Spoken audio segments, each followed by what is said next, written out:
ओम नमो भगवते वासुदेवाय। ओम नमो भगवते वासुदेवाय। ओम नमो भगवते वासुदेवाय।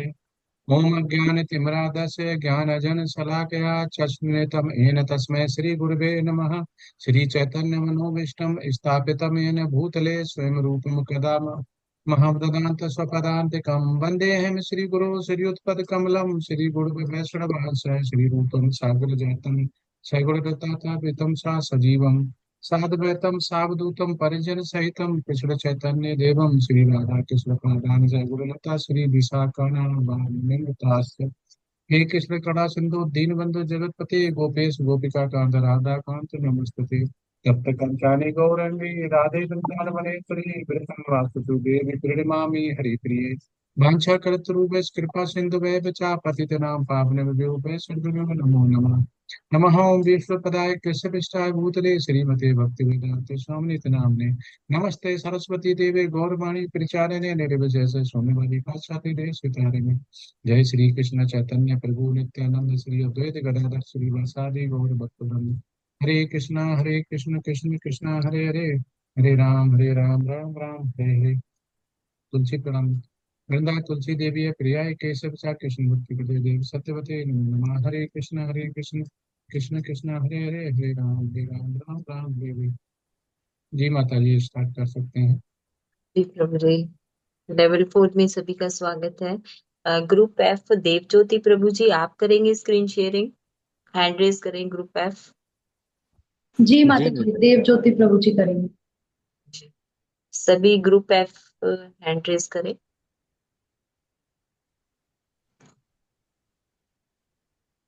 प्रभु जी देव ज्योति प्रभु जी को बना दीजिए को होस्ट। यस बना दिया।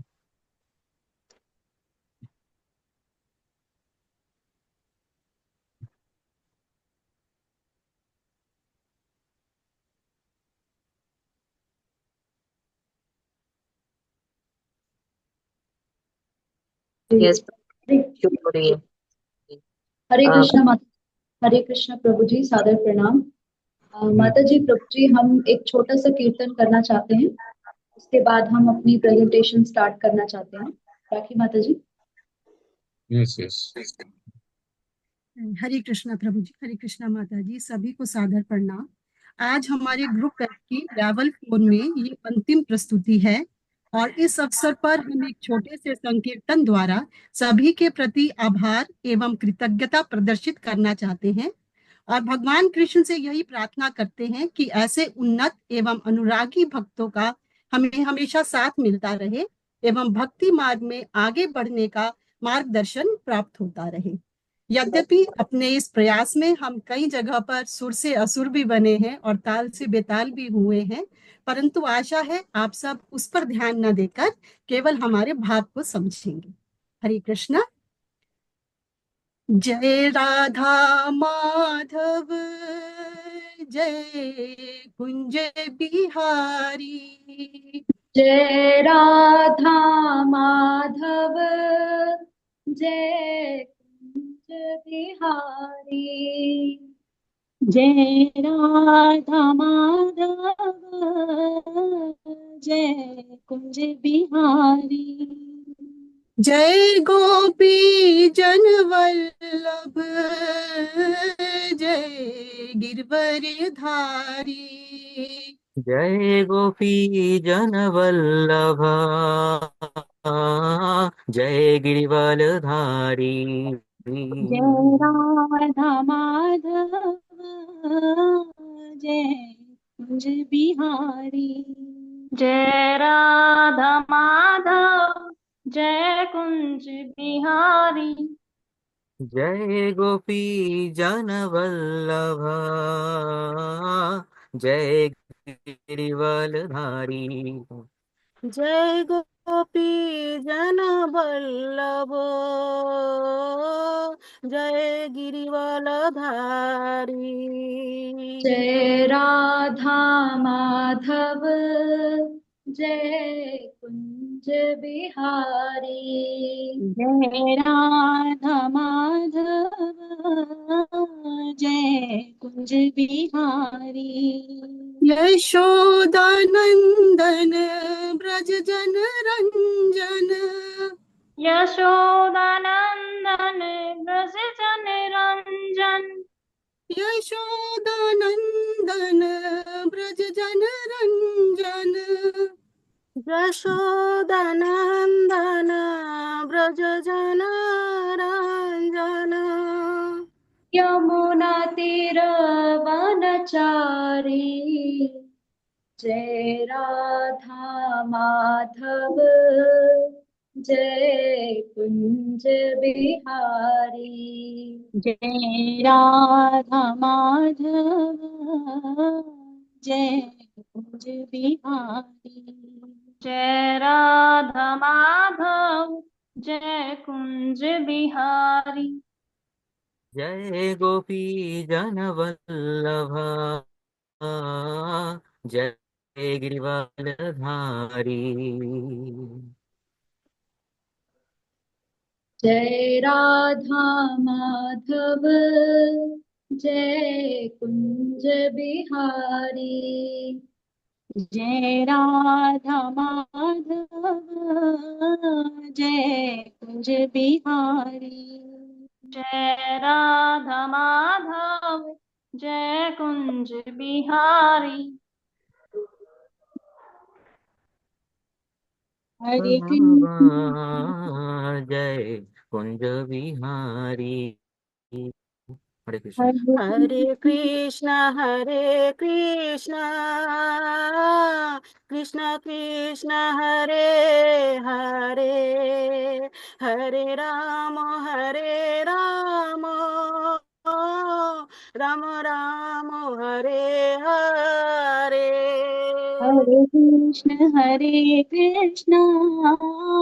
कृष्ण कृष्ण हरे हरे, हरे राम राम राम हरे हरे। हरे कृष्णा कृष्ण कृष्ण हरे हरे, हरे रामा राम राम हरे हरे। हरे कृष्ण कृष्ण कृष्ण हरे हरे, हरे राम राम राम हरे हरे। हरे कृष्णा कृष्ण कृष्ण हरे हरे, हरे राम राम राम हरे हरे।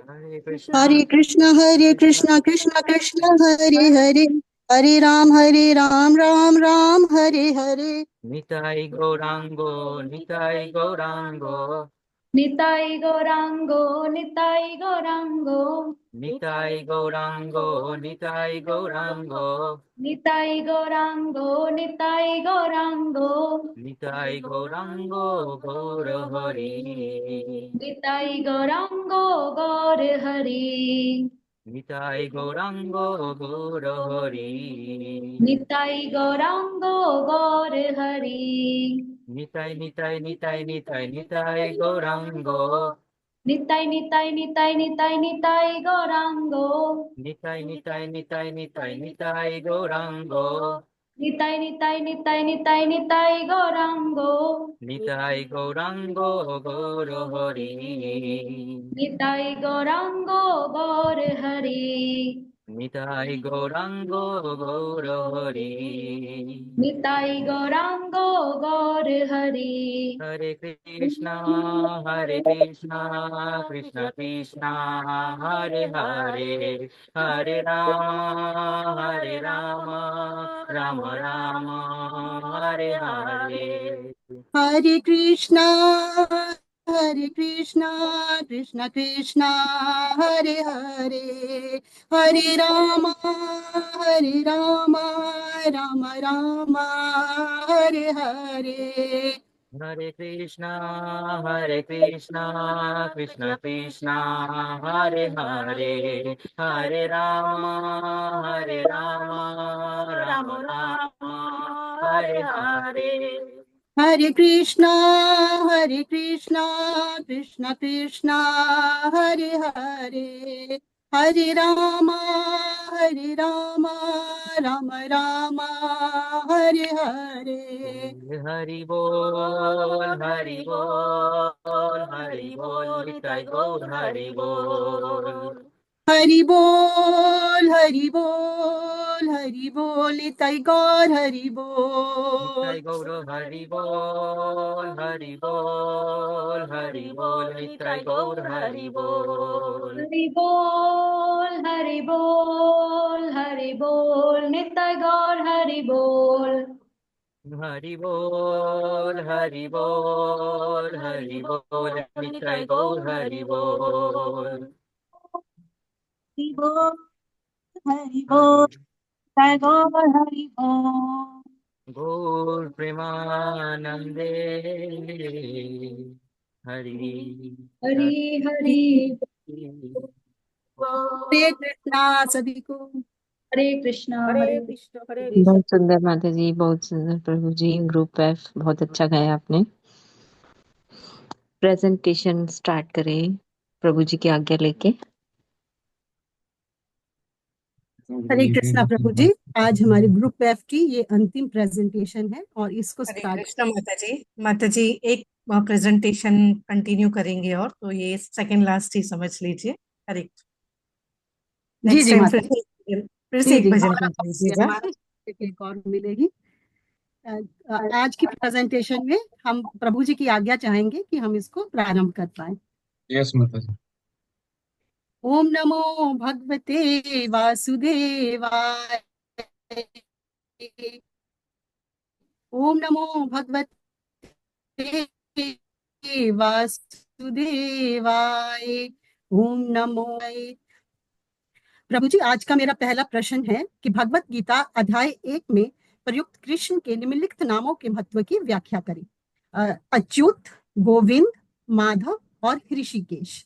तो अगर इसमें हम सबसे पहले ऋषिकेश मतलब देखें तो ऋषिकेश दो शब्दों के मेल से बना है, ऋषि प्लस केश। तो ऋषि का मतलब होता है इंद्रिय और केश है जो उनके नियंत्रक हैं, अर्थात सभी जीवों की इंद्रियों के नियंत्रक। ऐसे भगवान कृष्ण के लिए ऋषिकेश शब्द का प्रयोग हुआ है। अगर हम इसे पर्टिकुलर 1.24 के रेफरेंस में देखें तो इस नाम के माध्यम से संजय धृतराष्ट्र को यह संदेश देना चाह रहे हैं कि जो सभी इंद्रियों के नियामक हैं, तो आप ये भूल जाइए कि जिनको वो डायरेक्ट निर्देश दे रहे हैं अर्जुन और अन्य पांडवों को, कि वो इस युद्ध में किसी भी प्रकार से हार पाएंगे और आपके पुत्र इस युद्ध में विजयी हो पाएंगे। दूसरा जो भगवान के लिए शब्द प्रयुक्त हुआ है वो है माधव। इसका भी संधि विच्छेद करें तो ये हमें मिलता है माँ प्लस धव। माँ का अर्थ है लक्ष्मी अर्थात मंगल और धव का मतलब है पति। तो जो लक्ष्मी के पति हैं, ऐसे भगवान कृष्ण के लिए माधव शब्द का प्रयोग 1.36 में हुआ है। तो यहाँ इस रेफरेंस में अर्जुन भगवान को ये इंगित करना चाह रहे हैं कि भगवान आप तो लक्ष्मी के पति हैं और लक्ष्मी जहाँ होती है वह मंगल ही मंगल होता है। तो आप इस युद्ध के लिए मुझे प्रेरित करके मुझसे क्यों अमंगल करवाना चाह रहे हैं।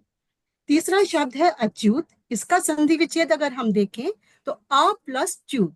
अ का मतलब है नहीं और च्युत का मतलब है गिरना, अर्थात जो अपने स्थान से नहीं गिरता।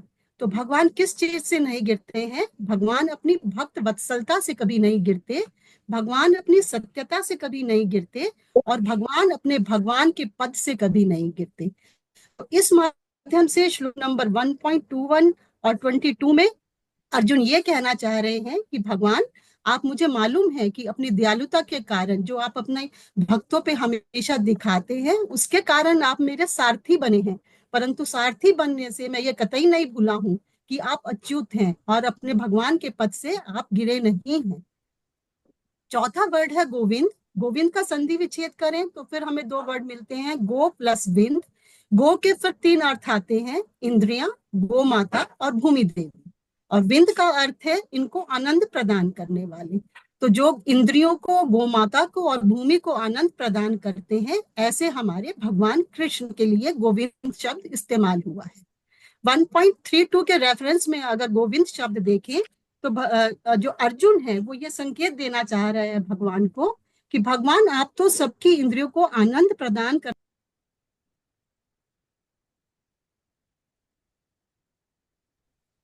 किसमें मिलेगा? मेरी इंद्रियों को आनंद किसमें प्राप्त होगा? मैं युद्ध करके आनंद प्राप्त नहीं कर पाऊंगा, मैं अपनों का वध करके आनंद प्राप्त नहीं कर पाऊंगा।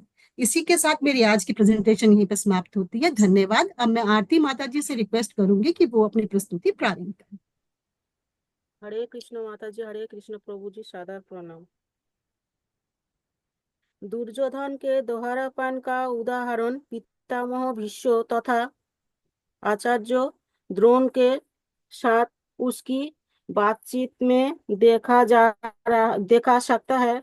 जब जब जो आचार्य द्रोण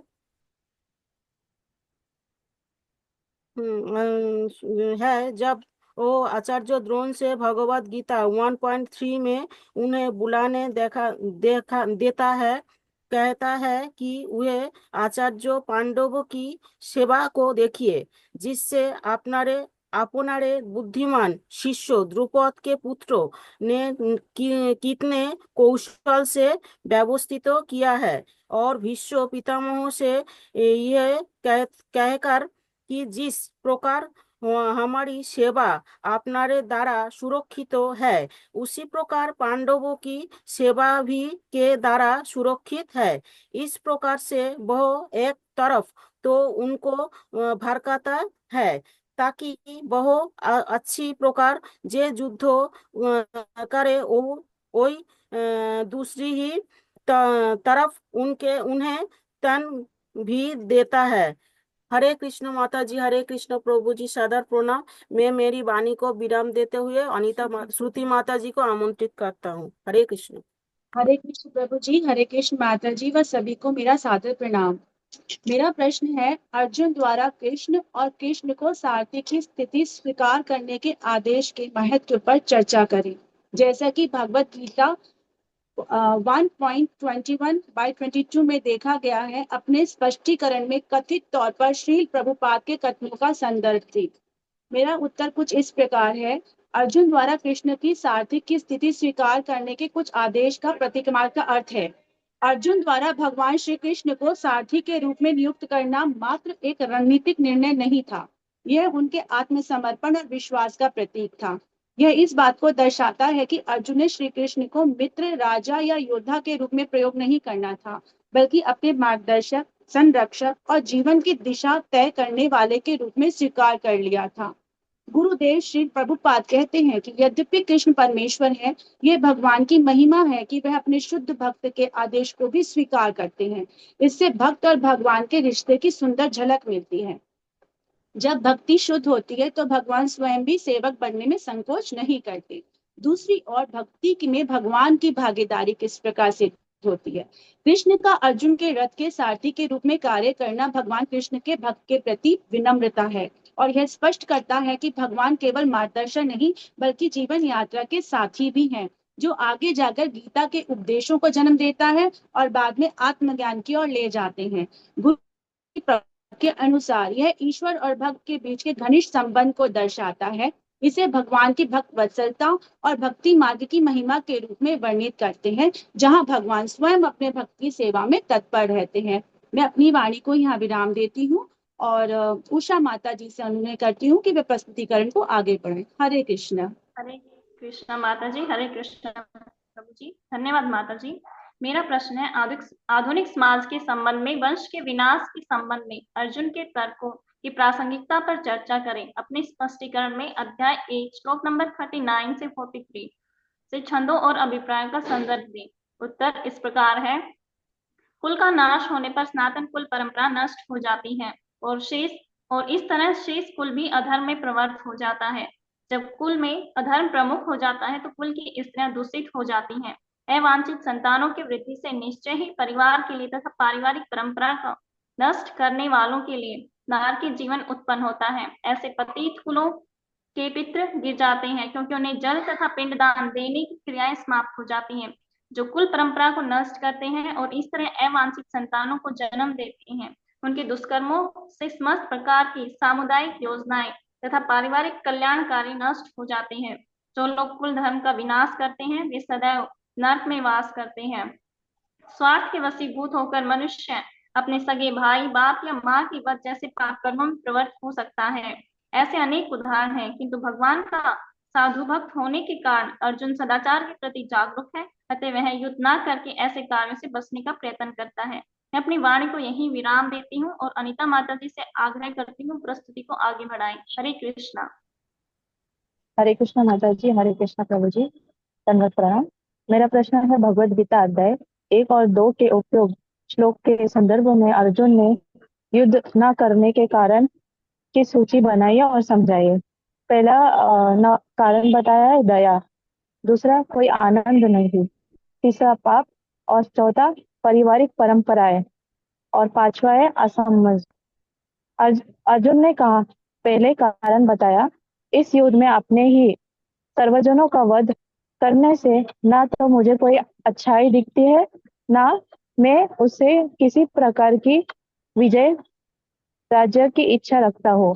दूसरा कारण, कोई आनंद नहीं, क्योंकि जिन सारे लोगों के लिए हम उन्हें चाहते हैं वे ही इस युद्ध भूमि में खड़े हैं। सारे संबंधी अपना धन एवं प्राण देने के लिए तत्पर है, और मैं सबको क्यों मारना चाहूंगा, भले ही वे मुझे क्यों ना मार डाले। हे जीवों के पालक, मैं इन सबों से लड़ने को तैयार नहीं, भले ही बदले में मुझे तीनों लोग क्यों ना मिलते हो। इस पृथ्वी की तो बात ही छोड़ दो, भले धृतराष्ट्र के पुत्रों को मारकर हमें कौन सी प्रसन्नता मिलेगी। तीसरा, यदि हम ऐसे अतिथियों का वध करते हैं तो हम पर पाप चढ़ेगा, अतः यह उचित नहीं होगा कि हमें धृतराष्ट्र के पुत्रों तथा उनके मित्रों का वध करके, हे लक्ष्मीपति कृष्ण, इससे हमें क्या लाभ होगा, और अपने ही कुटुंबों को मारकर हमें किस किस प्रकार सुख की हो सकती है। चौथा, कुल परंपरा नष्ट होगी। और पांचवा, अर्जुन ने अपना धनुष तथा बाण एक और रख दिया और शोक संतप्त चित्त से रथ के आसन पर बैठ गए। मैं अपना प्रस्तुति यही समाप्त करती हूँ और तान्या माता जी से आग्रह करती हूँ कि प्रस्तुतियों को आगे बढ़ाए। धन्यवाद माता जी। हरे कृष्ण प्रभु जी, हरे कृष्ण माता जी, सभी को सादर प्रणाम। मेरा आज का प्रश्न है, इस्कॉन और सामान्य रूप से समाज के भीतर उपयुक्त और अनुचित आवेदन की जांच करें। महिलाएं आमतौर पर अधिक बुद्धिमान नहीं होती और इसीलिए वह भरोसेमंद नहीं होती। अपने स्पष्टीकरण में कथित तौर पर श्रील प्रभुपाद के कथनों का संदर्भ दें। हरे कृष्णा। इस प्रश्न का उत्तर मैं इस प्रकार देना चाहूंगी। सामान्य रूप से स्त्रियों को कम बुद्धिमान समझा जाता है और इसीलिए उन्हें भरोसेमंद नहीं माना जाता है, परंतु ऐसा नहीं है कि स्त्रियां कम बुद्धि की होती हैं, अपितु स्त्रियां बुद्धि की अपेक्षा हृदय से सोचने के कारण आंतरिक दृष्टि से भावुक होती हैं। उनकी यह भावुकता केवल अपने परिवार और संतान के प्रति ही नहीं बल्कि सभी के लिए होती है, जिसके कारण वह कई बार दिमाग से सोचने के स्थान पर हृदय से भावुक होकर निर्णय लेती हैं, जिससे उनकी इस दयालुता और कोमल हृदय के कारण वह जल्दी ही भ्रमित होकर गलत निर्णय कर सकती हैं। परंतु यदि स्त्रियां अपनी इस कोमल मानसिकता का उचित प्रकार से प्रयोग करें तो यही कोमलता एक नई संतान का सृजन करती है, और वही संतान आगे चलकर उस स्त्री के सतीत्व और निष्ठा से प्रभावित होकर उचित प्रकार अपने वर्णाश्रम धर्म का निर्वाह करती है। इसी के साथ मैं अपनी वाणी को विराम देती हूँ और देव प्रभु जी से आग्रह करती हूँ कि प्रस्तुति को आगे बढ़ाएं। हरे कृष्ण। हरे कृष्णा प्रभु जी, हरे कृष्णा माता जी, सभी को मेरा दंडवत प्रणाम।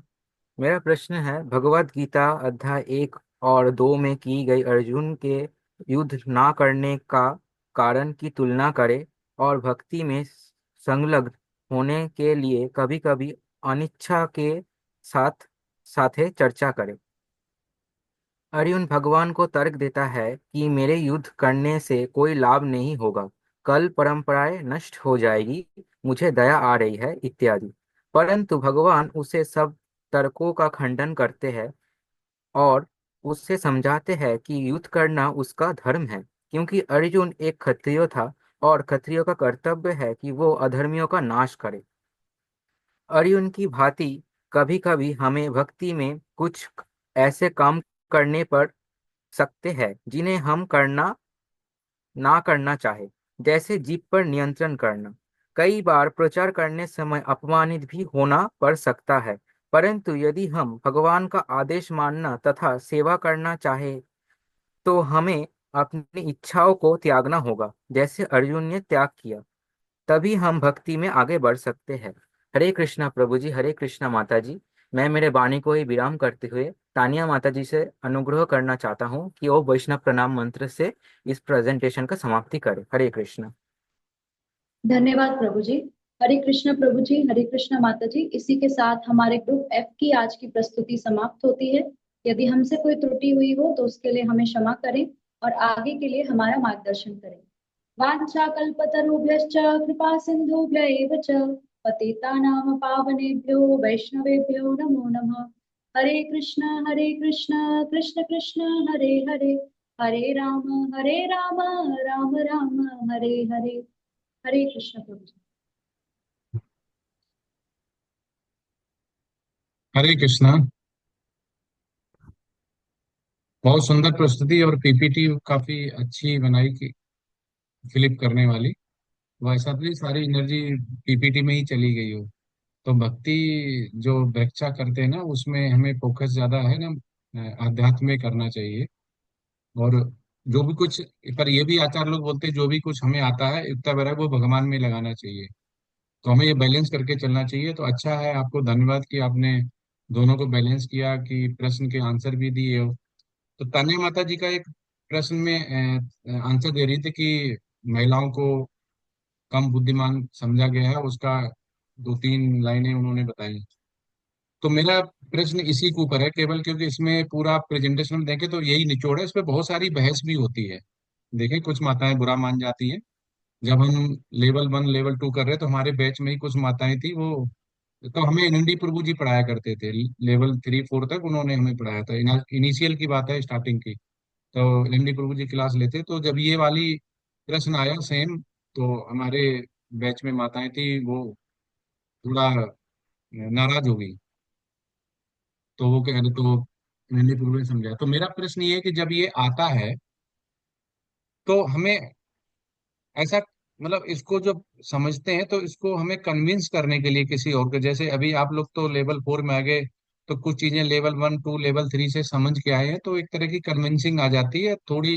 उतना हमें नहीं लगता है, मन में आता होगा थोड़ा बहुत कि यहाँ पे कम बुद्धिमान बोल दिया गया, लेकिन हमें उसका सोल्यूशन भी पता है, इसलिए कम लगता है। लेकिन अभी हम प्रीचिंग करने जाएं, या कोई नया भक्त है या कोई नई माता जी हैं, वो सुन रही हैं, उन्होंने सुन लिया कि यहाँ पे तो कम कर लिया, तो हम कैसे उनको कन्विंस करेंगे। और गीता में ही अगर हमें करना, तो गीता में कौन से श्लोका या कौन से चैप्टर से, या कैसे हम तात्पर्य से इस प्रश्न को और इसके आंसर को हम समझेंगे और समझा पाएंगे, ये मेरा प्रश्न है। इसको हम कैसे लेंगे। यहाँ पे प्रभुपाद ने तात्पर्य में क्यों डाला, डाला है तो उसका उद्देश्य क्या है, और उद्देश्य अगर ये है तो फिर कन्विंसिंग करने के लिए क्या चीज है। हम इतना तो नहीं बोल सकते नहीं नहीं नहीं होते हैं, माताएं नहीं होती हैं, ये ऐसे ही बोल दिया लिख दिया, नहीं, उसके साथ प्रमाण क्या है, ये मेरा प्रश्न है। हरे कृष्णा। हाँ, प्रभु जी, प्रयास करती हूँ आंसर करने का। तो अगर हमें किसी नए भक्त को कन्विंस करना है तो इसमें प्रभु जी हम उनके तर्कों का खंडन कर सकते हैं। जैसे वो कहेंगे कि स्त्रियों की बुद्धि कम नहीं होती है, तो हम उनको कह सकते हैं कि हाँ, स्त्रियां बुद्धि में पुरुषों से कम नहीं होती हैं। जैसे कि माता पार्वती हैं, तो वो भी भगवान शिव के समान उतनी ही प्रकार की शक्ति है और उतनी बुद्धिमत्ता है। और माता सीता के ज्ञान का हम उदाहरण देते हैं कि माता सीता सदैव ही बहुत ज्ञानी रही और उन्होंने हमेशा ज्ञान का ही लोगों को समझाया है और उसी के अनुसार वो स्वयं भी चली। इसके अलावा बहुत सारी ऐसी साध्वी हैं, जैसे माता गार्गी हैं, तो वो भी बहुत बुद्धिमान थी।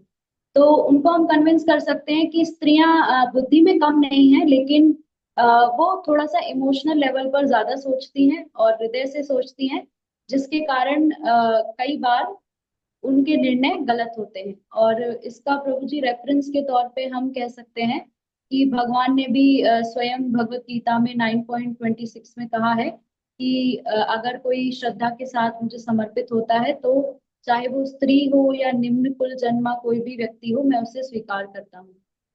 और प्रभुपाद जी हमेशा अपने तात्पर्यों में कभी भी डायरेक्ट रूप से उन्होंने ये नहीं लिखा कि स्त्रियां कम है या कम बुद्धि की हैं या उनको इस प्रकार का ज्ञान नहीं दिया जाना चाहिए, बल्कि प्रभुपाद जी हमेशा यही लिखते हैं कि वो कोमल हृदय की होती हैं और अपनी भावनाओं से अधिक सोचने के कारण वो कई बार भ्रमित हो सकती हैं और गलत निर्णय कर सकती हैं। तो प्रभु जी इस तरीके से हम उन्हें कन्विंस कर सकते हैं। इस श्लोका का रेफरेंस आपने बोला 9.26, पर मुझे जो याद आ रहा शायद जो सबसे अच्छा श्लोका का रेफरेंस इसके लिए आचार्य लोग बताते हैं वो 9.32 है। क्योंकि 9.32 में भगवान खुद कहते हैं कि माम ही पार्थ विपास पापनोए स्त्रियो वैसास्तया शूद्र तपि यान्ति पराम गति। मतलब वो कहते हैं कि चाहे वो स्त्री हो, चाहे वो वैश्य हो, चाहे वो शूद्र हो, तो यहाँ पे जैसे स्त्रियां आमतौर पर कम बुद्धिमान मानी जाती हैं ऐसा लिखा हुआ, पर उसके लिए भगवान कहते हैं कि वो स्त्री जो वैष्णव नहीं है, इसको समझना पड़ेगा। वो स्त्री जो वैष्णव नहीं, जो भगवान से अपना संबंध नहीं जानती, वो निर्णय सही नहीं ले सकती है। वो ये नहीं कहना चाह रहे कि सारी स्त्रियां, वो कह रहे हैं कि ज्यादातर बुद्धिमान नहीं होती हैं, क्योंकि वो भगवान से अपने संबंध नहीं जानती हैं। तो अगर भगवान से संबंध नहीं जानती है तो भगवान मदद नहीं करेगा उनको सही डिसीजन लेने में। कहते हैं ना कि राह हमें कौन दिखाता है। हम अगर शुद्ध वैष्णव हो जाते हैं तो हम गलत कार्य नहीं करते, हम चींटी को भी बचा के चलते हैं। तो ये बुद्धिमत्ता कहाँ से आ रही है? हम लहसुन नहीं खा रहे, प्याज नहीं खा रहे, चाय नहीं पी रहे। ये सारी चीजें पहले हमें पता थी कि हमारे शरीर के लिए चाय कॉफी है वो हमारे लिए हानिकारक है, बाहर का खाना हमारे लिए हानिकारक है। हमारे पास बुद्धि भी थी, लेकिन हमें क्या है कि हम प्रामाणिक गुरु से नहीं जुड़े हुए, तो उसके लिए जो इंस्ट्रक्शंस होते हैं जो फॉलो करते हैं वो प्रॉपर कन्विंसिंग मेथड में हमें नहीं पता हो, क्योंकि खुद कन्विंसिंग नहीं होते हैं। तो यहाँ पे इसलिए बोला गया है 9.32 में कि हे पृथा पुत्र, जो मेरी शरण में आ जाता है, भले ही वह निम्न जाति का हो, निम्न जन्म की स्त्रियां हो या शूद्र हो, कोई भी हो, वो क्या होता है, मेरी परम गति को प्राप्त कर सकता है। अब इसको समझते हैं कि तो कौन वो है जो नहीं कर सकते हैं? तो चाहे वो स्त्री हो चाहे पुरुष हो, अगर वो वैष्णव नहीं है, भगवान की लीला और भगवान के गुण और भगवान की वाणी को अगर नहीं मानता है, बुद्धिमान, तो इसके मतलब वो बुद्धिमान नहीं है, चाहे वो स्त्री हो चाहे वो पुरुष हो। तो प्रभुपाद और आचार्य लोग इसको बाद में डिटेल में बताते हैं, क्योंकि इतना छोड़ के चाणक्य पंडित के तात्पर्य पे प्रभुपाद ने ये लिखा हुआ है। चाणक्य पंडित ने बोला था कि स्त्रियां ज्यादा बुद्धिमान नहीं होती, क्योंकि वो हृदय से सोचती हैं। उनसे जैसे चोर हुआ या कोई हुआ, उनसे थोड़ा हाथ जोड़ेगा तो उसको माफ कर देंगी, वो चोरी फिर दोबारा करेगा। वो बड़ा कत्ल भी कर सकता है चोरी के लिए। लेकिन जो जो मतलब जो पुरुष लोग हैं वो थोड़ा सोच समझ के करते हैं। तो यहाँ पे यही समझने वाली है कि प्रभुपाद इसको क्यों लिख रहे हैं। वो इसलिए लिख रहे हैं कि अगर हम भगवान की शरण में चले जाएं, एक स्त्री वो जो भगवान की शरण में नहीं है, वो हो सकता है बुद्धिमत्ता के साथ डिसीजन नहीं ले पाए, लेकिन जो भगवान की शरण में चली गई, अपना कष्ट भगवान को दे दिया, तो भगवान उसकी रक्षा करते, तो उसके जो डिसीजन होंगे, उसके जो रिजल्ट होंगे, भगवान उसको प्रोटेक्ट करेगा। तो वो जो डिसीजन होंगे वो बुद्धिमत्ता के साथ देखे जाएंगे। मतलब और लोग बोलेंगे कि बहुत अच्छा डिसीजन लिया, बहुत अच्छा किया, ऐसे। तो इसको इसीलिए भगवान की शरण में हमें जाना चाहिए, गुरु के शरण में जाना चाहिए, जिससे कि हम जो बुद्धिमत्ता का है वो हम परिचय दे पाए। और उसका सबसे बड़ा परिचय क्या है कि भगवान की शरण में जाना और हरे कृष्ण का महामंत्र करना। तो हम वैष्णव जब हो जाते हैं तब वो स्त्रियां बुद्धिमत्ता का परिचय देती हैं। तो प्रभुपाद यहाँ पे एक डिफरेंस करना चाह रहे हैं कि अब इसमें ऐसा भी नहीं है, इसमें ये भी आ सकता है कि जो वैष्णव नहीं किया वो डिसीजन नहीं ले सकते हैं। लेकिन सबसे बड़ा डिसीजन तो यही ना कि भगवान से हम संबंध भूल गए, तो बुद्धिमान काहे के? तो चाहे वो पुरुष हो चाहे स्त्री हो। लेकिन चाणक्य पंडित ने उसको बोला हुआ है, तो इसलिए प्रभुपाद ने उसका तात्पर्य में लिखा हुआ है। लेकिन वो अगर डिटेल में देखेंगे, आचार्य लोग बोलते हैं वो दोनों पे लागू होता है, चाहे वो पुरुष है चाहे वो स्त्री है। पुरुष थोड़ा स्ट्रिक्ट स्ट्रिक्ट होता है, डिसीजन होता है वो ब्रेन से लेता है, और हृदय इतना कोमल नहीं होता, दिखाता नहीं है।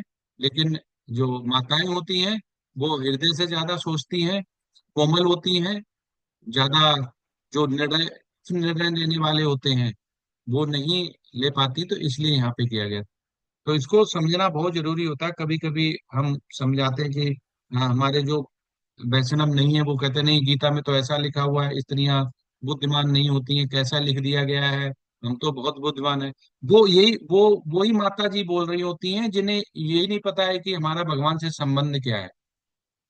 वो गीता पे ही तात्पर्य, प्रभुपाद के तात्पर्य पे ही उंगली उठा रही हैं, या नहीं समझ में आ रहा है कि स्त्रियों को उसमें ऐसा बोल दिया गया अपने आप को ही अहम की भाव से, कि हमें कैसे बोल दिया कि कम बुद्धिमान होती। लेकिन क्या है, ये वैसे ही हिसाब से हो गया जैसे कि हम कोई मूवी देखने जाएं और शुरू में देखें और हम बाद में बीच में उठ के चले जाएं और लास्ट में जाएं। तो लास्ट में जब क्लाइमेक्स आएगा तो हमें नहीं पता चलेगा कि विलेन को कैसे मरा है और हीरो कैसे मरा है, क्योंकि बीच का तो हमने देखा ही नहीं है।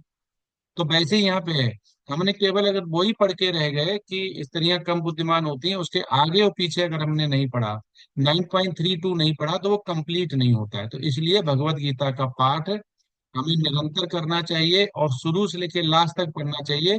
कोई, प्रभुपाद कहते हैं कोई भी पेज हमें छोड़ना नहीं है, कोई चैप्टर, कोई श्लोका, कोई तात्पर्य नहीं छोड़ना, नहीं तो हम पूरा समझ नहीं पाएंगे। तो इसलिए यहाँ पे ये है। तो जो आप इस प्रेजेंटेशन का अगर सार देखें तो सबसे अच्छा क्वेश्चन यही है।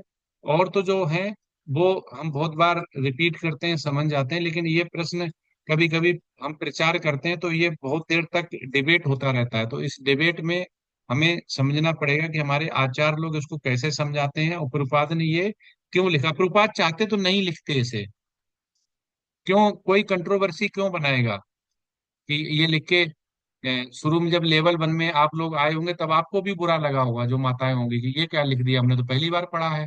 कुछ माताएं तो छोड़ भी गई होंगी शायद, कुछ जिनको भगवान को पसंद होगा, भगवान से बहु नाम जन्म जन्म बोलते हैं, तो बहुत जन्म लेने के बाद जिनको चाहिए कि भगवान से लगे तब वो मिलते हैं। तो इसको हमें, जो चैतन्य महाप्रभु का मूड एंड मिशन है, हमें उसी को देखना है केवल। क्योंकि हमें प्रचार प्रसार करना, भगवान का जो संकीर्तन है वो गांव गांव शहर शहर में पहुंचाना, उसके लिए चाहे प्रभुपाद ने तात्पर्य में क्या लिखा उसको पूरा समझ के ही हम आगे बढ़ना चाहिए। ठीक है, हरे कृष्णा। बहुत अच्छी प्रेजेंटेशन, बहुत अच्छा तन्मय माता जी ने आंसर दिया, धन्यवाद माता जी। हरे कृष्ण। आवाज नहीं आ रही है आपकी। जी धन्यवाद प्रभु जी। हरे कृष्ण। हरे कृष्णा। ठीक है, अगली प्रेजेंटेशन लेते हैं माता जी।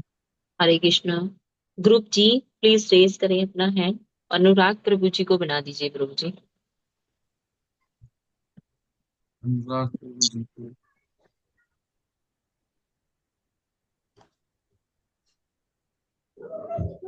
बना दिया। जी प्रभु जी शेयर करें।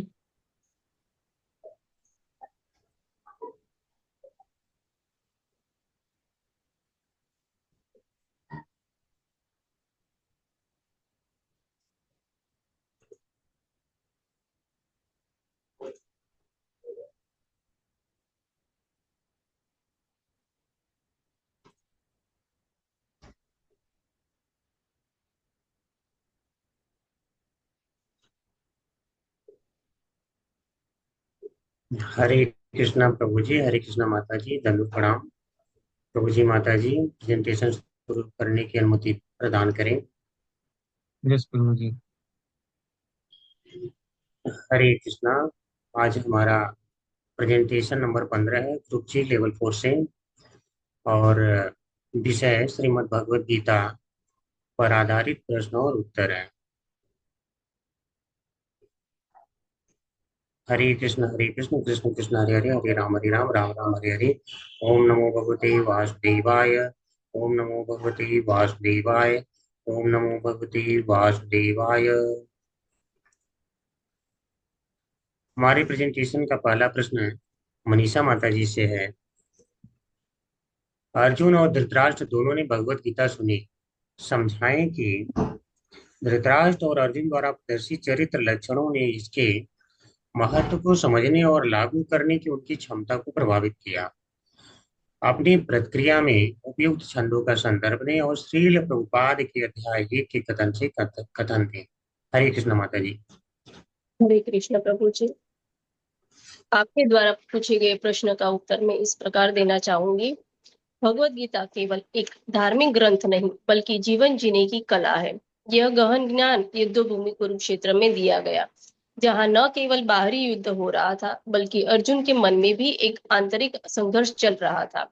भगवत गीता के दो मुख्य श्रोता थे, अर्जुन और धृतराष्ट्र। यद्यपि दोनों ने गीता का उपदेश सुना, फिर भी उनके चरित्र लक्षणों ने इस दिव्य ज्ञान को समझने और आत्मसात करने की उनकी क्षमता को भिन्न रूप से प्रभावित किया। यहाँ पर धृतराष्ट्र अंधे केवल शरीर से नहीं बल्कि दृष्टिकोण से भी थे। भगवत गीता के पहले श्लोक में ही उनका पक्षपात पूर्ण और मोहग्रस्त स्वभाव स्पष्ट झलकता है। मामका और पांडवा के बीच स्पष्ट भेद करते हैं, जो उनकी पक्षपात पूर्ण सोच को दर्शाता है। वे जानते थे कि युद्ध धर्म क्षेत्र में हो रहा है, जहां धर्म की विजय निश्चित होती है। फिर भी उन्हें चिंता थी कि पांडव जीत न जाए। श्रील प्रभुपाद कहते हैं, धृतराष्ट्र को इस बात का डर था कि कहीं पांडव धर्म क्षेत्र में होने के कारण जीत न जाए, क्योंकि उनके पुत्र अधर्म के पक्ष में थे। धृतराष्ट्र का मोह, उनका अज्ञान और अहंकार उन्हें गीता के दिव्य ज्ञान से वंचित रखता है। उन्होंने गीता को केवल सुनने के लिए सुना, समझने या अपनाने की कोई जिज्ञासा नहीं दिखाई। वहीं दूसरी ओर अर्जुन युद्ध भूमि के खड़े होकर जब अपने सगे संबंधियों को देखकर विचलित हुए तो उनके मन में भी मोह और द्वंद्व उत्पन्न हुआ, लेकिन उन्होंने अपने इस भाव को स्वीकार किया और भगवान श्री कृष्ण के चरणों में समर्पण किया। यहाँ अर्जुन स्वयं को कृष्ण का शिष्य घोषित करते हैं और उनसे जीवन का मार्गदर्शन मांगते हैं। यही अर्जुन का सबसे महान गुण है, विनम्रता, जिज्ञासा और आत्मसमर्पण। उन्होंने गीता को केवल सुना ही नहीं बल्कि उसके हर उपदेश को मन, वचन और कर्म से अपनाया। श्री प्रभुपाद कहते हैं, जब अर्जुन ने स्वयं को श्री कृष्ण का शिष्य स्वीकार कर लिया, तब वास्तविक भगवद गीता आरंभ हुई। ज्ञान तभी मिलता है जब हम अहंकार छोड़कर गुरु के प्रति समर्पण करते हैं। धृतराष्ट्र और अर्जुन के चरित्र लक्षणों की तुलना करने पर यहाँ पर स्पष्ट होता है कि धृतराष्ट्र अज्ञान और मोह पक्षपात में डूबे हुए थे, अतः वे गीता के मर्म को न समझ सके। अर्जुन विवेकशील, विनम्र और ज्ञान के प्रति समर्पित थे, जिससे वे गीता के वास्तविक लाभार्थी बने। यह हमें यह सिखाता है कि केवल ग्रंथ सुनना या पढ़ना ही पर्याप्त नहीं, जब तक हम उसमें निहित ज्ञान को खुले मन, विनम्रता और समर्पण के साथ ग्रहण नहीं करते। गीता आज भी उतनी ही प्रासंगिक है जितनी कुरुक्षेत्र के युद्ध के समय थी। बस आवश्यकता है अर्जुन के जैसे दृष्टिकोण की, न कि धृतराष्ट्र जैसे मोह की। हरे कृष्णा। मैं यहीं पर अपनी वाणी को विराम देती हूँ और खुशी माता जी से प्रश्न पूछना चाहूंगी, हिंदी या संस्कृत में भगवान के 6 लक्षणों की सूची बनाए। हरे कृष्ण माता जी। हरे कृष्णा। माता जी द्वारा पूछे गए प्रश्न का उत्तर मैं इस प्रकार देना चाहूंगी। विष्णु पुराण के 6.5.47 श्लोक में भगवान की परिभाषा दी गई है। यह श्लोक इस प्रकार है, ऐश्वर्यस्य समग्रस्य वीरस्य यशस्श्रिय ज्ञान वैराग्योश्चैव शन्न भक्तिर्न। समस्त धन, शक्ति, यश, सौंदर्य, ज्ञान तथा त्याग से युक्त परम पुरुष भगवान कहलाता है। ऐसे अनेक व्यक्ति हैं जो अत्यंत धनी हैं, अत्यंत शक्तिमान, अत्यंत सुंदर हैं, अत्यंत विख्यात, विद्वान तथा विरक्त भी हैं, किंतु कोई साधिकार यह नहीं कह सकता कि उनमें सारा धन, शक्ति आदि है। एकमात्र कृष्ण ही ऐसा दावा कर सकते हैं क्योंकि वे भगवान हैं। अतः ब्रह्म संहिता में भी स्वयं ब्रह्मा जी का निर्णय है कि श्री कृष्ण स्वयं भगवान है, ना तो कोई उनसे तुल्य है, ना उनसे बढ़कर। अब मैं अपनी वाणी को यही विराम देना चाहती हूँ और सुधा माता जी से प्रश्न करना चाहूंगी, सूर्य की 3 विशेषताओं की सादृश्यता की व्याख्या करें। हरे कृष्ण। हरे कृष्णा। सभी को दंडवत प्रणाम। मैं अपने माता जी द्वारा पूछे गए प्रश्न का उत्तर इस प्रकार देना चाहूंगी। परम सत्य का ज्ञाता परम सत्य का अनुभव ज्ञान की 3 अवस्थाओं में करता है और ये ब्रह्म, परमात्मा तथा श्री भगवान के रूप में व्यक्त की जाती है। इन 3 दिव्य पक्षों को सूर्य के दृष्टांत द्वारा समझा जा सकता है। क्योंकि उसके भी 3 भिन्न भिन्न पक्ष होते हैं, यथा धूप या प्रकाश, सूर्य की सतह, तीसरा सूर्यलोक स्वयं। सूर्य के प्रकाश का अध्ययन करने वाला नौसिखिया है।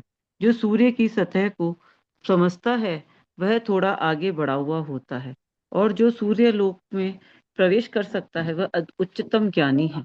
जो व्यक्ति सूर्यलोक के अंतर में प्रवेश कर सकता है उसकी तुलना उससे की जाती है जो परम सत्य के साक्षात रूप की अनुभूति प्राप्त करता है। अतः जिन भक्तों ने परम सत्य के भगवान स्वरूप का साक्षात्कार किया है वे सर्वोच्च अध्यात्मवादी है। सूर्य का प्रकाश, सूर्य का गोला तथा सूर्य लोक की भीतरी बातें, इन तीनों को एक दूसरे से विलग नहीं किया जा सकता। फिर भी तीनों अवस्थाओं के अध्येता एक ही श्रेणी के नहीं होते। अब मैं अपनी वाणी को यहीं विराम देना चाहूंगी और दीपानीता माता जी से प्रश्न करना चाहूंगी। शुद्रम हृदय दौर्बल्यम मुहावरे का क्या अर्थ है? हरे कृष्ण माता जी। हरे कृष्ण माता जी, हरे कृष्ण प्रभु जी, सादर प्रणाम। सुधा माता जी के द्वारा पूछे गए प्रश्न का उत्तर मैं ये रूप देना चाहूंगी। हम जानते हैं कि अर्जुन परम पूजनीय विश्व पितामह आचार्य तथा सज्जनों के प्रति करुणा का भाव प्रदर्शित कर रहा था, तथा वह भगवान से कहता है कि यदि कौरव मुझे मारना भी चाहते हैं तो मार दे, किंतु मैं प्रतिकार नहीं करूंगा। किंतु अर्जुन द्वारा प्रदर्शित ये उदारता देहात्म बुद्धि जन्य था, जिसके कारण वह अपने कर्तव्यों का त्याग कर रहा था। यह त्याग उसे तुच्छता को प्राप्त कराने वाला था, अर्थात यह ना तो स्वर्ग इत्यादि प्राप्त कराने वाला था और ना ही कीर्ति को बढ़ाने वाला था। भगवान इसी उदारता को, जो तुच्छता को प्राप्त कराने वाली है, केवल हृदय दौर्बल्य मानता है। इसका अनुमोदन कोई शास्त्र नहीं करता है। हरे कृष्ण। मैं मेरे वाणी को विराम देते हुए वंदना माता जी को यह प्रश्न करना चाहूंगी, धर्म समुच्चेता मुहावरे का अर्थ क्या है? हरे कृष्ण प्रभु जी। हरे कृष्ण प्रभु जी, सादर प्रणाम सभी को। हरे कृष्णा।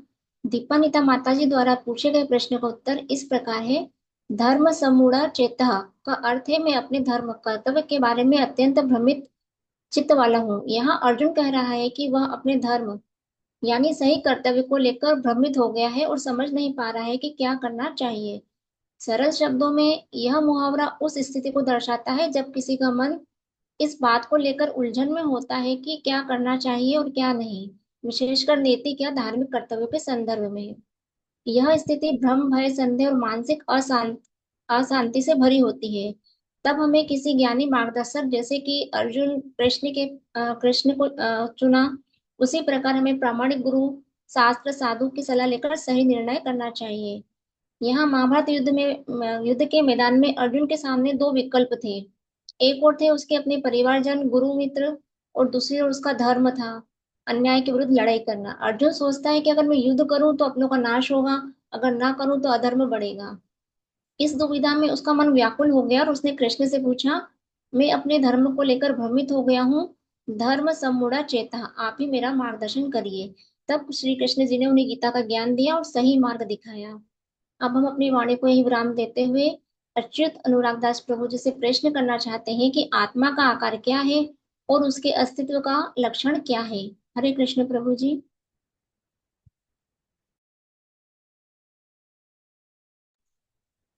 हरे कृष्णा प्रभु जी, हरे कृष्णा माता जी। माता जी के द्वारा पूछे गए प्रश्न का उत्तर मैं इस प्रकार देना चाहता हूँ। जो आत्मा का आकार है उसके बारे में श्वेताश्वतर उपनिषद में व्याख्या किया गया है। बताया गया है कि बालाग्र शतभागस्य शतधा कल्पितस्य च भागो जीवः सविज्ञेयः स चानन्त्याय कल्पति। इसका अर्थ होता है जो बाल का अग्रभाग है यदि उसके 100 भाग कर दिए जाए और फिर उनमें से प्रत्येक के 100 भाग किए जाए तो उसके बराबर आत्मा का परिमाप होता है। अर्थात बाल का जो अगला भाग यानी नोक है उसके 10,000वें भाग के बराबर होता है। तो प्रश्न हो सकता है कि आत्मा के आकार को बताने की प्रभुपा जी को आवश्यकता क्या थी। तो भगवान ने यहाँ पर बताया था श्लोका 2.17 में कि या विनाशी तु तद विद्धि येन सर्वम इदं ततम् विनाशम अवश्य न कश्चित् कर्तुम् अर्हसि। अर्थात ये है आत्मा अविनाशी। तो उस अविनाशी तत्व को समझाने के लिए हम व्याख्या करते हैं प्रभुपाद जी कि पहली बात तो यह परिमाप में इतना छोटा है कि किसी भौतिक यंत्र इत्यादि के द्वारा देखना ही संभव नहीं है। और दूसरी बात है यह आध्यात्मिक है, तो इसे किसी भी प्रकार से देखा नहीं जा सकता है। और इसका जो अस्तित्व का लक्षण है वह चेतना के रूप में परिलक्षित होता है।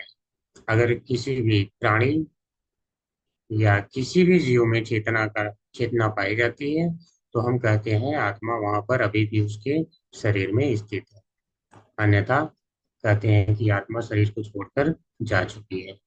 अब मैं अपनी वाणी को यहीं पर विराम देना चाहता हूँ और सौरव प्रभु जी से प्रश्न करना चाहता हूँ कि शरीर में होने वाले 6 प्रकार के परिवर्तनों की सूची बताएं। हरे कृष्ण प्रभु जी। हरे कृष्ण, सभी को दंडवत प्रणाम। अच्युत अनुराग दास प्रभु जी द्वारा पूछे गए प्रश्न का उत्तर मैं इस प्रकार देना चाहूंगा। गुणात्मक दृष्टि से परमात्मा का अनुवंश परम से अभिन्न है, वो शरीर के भांति विकारी नहीं है। कभी कभी आत्मा को स्थायी या कुटस्थ कहा जाता है। शरीर में 6 प्रकार के रूपांतर होते हैं। वो माता के गर्भ से जन्म लेता है, कुछ काल तक रहता है, बढ़ता है, कुछ परिणाम उत्पन्न करता है, धीरे धीरे क्षीण होता है और अंत में समाप्त हो जाता है। किंतु आत्मा में ऐसे परिवर्तन नहीं होते। आत्मा अजन्मा है और ये शाश्वत है। इसलिए शरीर जन्म लेता है और शरीर भौतिक शरीर के कारण ये नष्ट भी हो जाता है। मैं अपने वाणी को यहाँ पर विराम देते हुए अच्युत अनुराग दास प्रभु जी को अनुरोध करूंगा कि वैष्णव प्रणाम मंत्र बोलकर इस प्रेजेंटेशन को समाप्ति की ओर ले जाए। हरे कृष्ण, सभी को दंडवत प्रणाम। वाञ्छाकल्पतरुभ्यश्च कृपा सिन्धुभ्यैव च पतितानां पावनेभ्यो वैष्णवेभ्यो नमो नमः। हरे कृष्ण कृष्ण कृष्ण हरे हरे, हरे राम राम राम हरे हरे। हरे कृष्ण प्रभु जी, हरे कृष्ण माता जी। हमारा प्रेजेंटेशन यहीं पर समाप्त होता है। अगर कोई गलती हुई हो, त्रुटि हुई हो तो उसे क्षमा करें और मार्गदर्शन भी करें। हरे कृष्णा। बहुत अच्छी प्रस्तुति अच्युत प्रभु जी टीम की। मेरा प्रश्न हम अभी देख रहे थे कि उसमें पीछे कृष्ण और राधा का अर्च विग्रह था अभी पीपीटी में, राधा गोविंद का। तो मेरा प्रश्न ये है कि हम भगवान श्री कृष्ण की अकेले अर्च विग्रह की पूजा क्यों नहीं करते हैं? हम राधा को क्यों रखते हैं? और कुछ आपने देखा होगा कि अ, कभी भी आचार्य केवल कृष्ण के लिए नहीं बोलेंगे। तो ऐसा ऐसा हम क्यों करते हैं कि भगवान श्री कृष्ण के भी कर सकते हैं कि किसी ने आचार्य ने बोला कि बोलते जरूर है कि भगवान की सेवा करो, भगवान की सेवा करो, लेकिन किसी भी टेम्पल में आप देखेंगे इस्कॉन के, तो कृष्ण और राधा दोनों ही मिलेंगे। और कृष्ण राधा की इसके पीछे क्या है? ऐसा क्यों हमें बोला जाता है या हम ऐसा क्यों देखते हैं? इसके पीछे क्या है? कोई एग्जाम्पल के साथ समझाए, ये प्रश्न है, तभी चैप्टर को समझ में आए। हरे कृष्णा प्रभु जी, दंडवत प्रणाम। प्रभु जी, मैं ये बताना चाहूंगी कि हम राधा कृष्ण की एक साथ इसलिए पूजा करते हैं कि जो राधा रानी जी हैं वो कृष्ण की आह्लादनी शक्ति हैं, और शक्ति के बिना शक्तिमान का कोई अस्तित्व नहीं होता है। तो इसीलिए दोनों का एक साथ पूजा करना ही उचित माना जाता है। लेकिन शक्तिमान तो भगवान हरे है ना, कृष्णा। पूर्ण तो भगवान है ना। लेकिन प्रभु जी, जब भगवान की शक्ति ही उनमें नहीं होगी तो उनका अस्तित्व पूर्ण नहीं होगा। तो ऐसा आराधनी शक्ति कहाँ तो बोल ऐसा कहाँ आवश्यक है। बोला है? शक्ति ऐसा कहाँ बोला कि पूर्ण नहीं होगा? कहाँ किसी आचार्य ने बोला कि पूर्ण नहीं होगा? प्रभु जी, ऐसा भगवत शक्तिमान गीता में शक्ति कहाँ के बिना बोला? शक्तिमान भगवान जो है पूर्ण शक्तिमान है, लेकिन शक्तिमान शक्ति के बिना कैसे सोच सकते हैं? वो तो उन्हीं का तो शक्ति निकली हुई है, तो भगवान की शक्ति उनके लिए नहीं चाहिए ना। भगवान तो परम पुरुषोत्तम है, पूर्ण है, एकदम पूर्ण है, तभी तो हम उसमें पढ़ते हैं ना।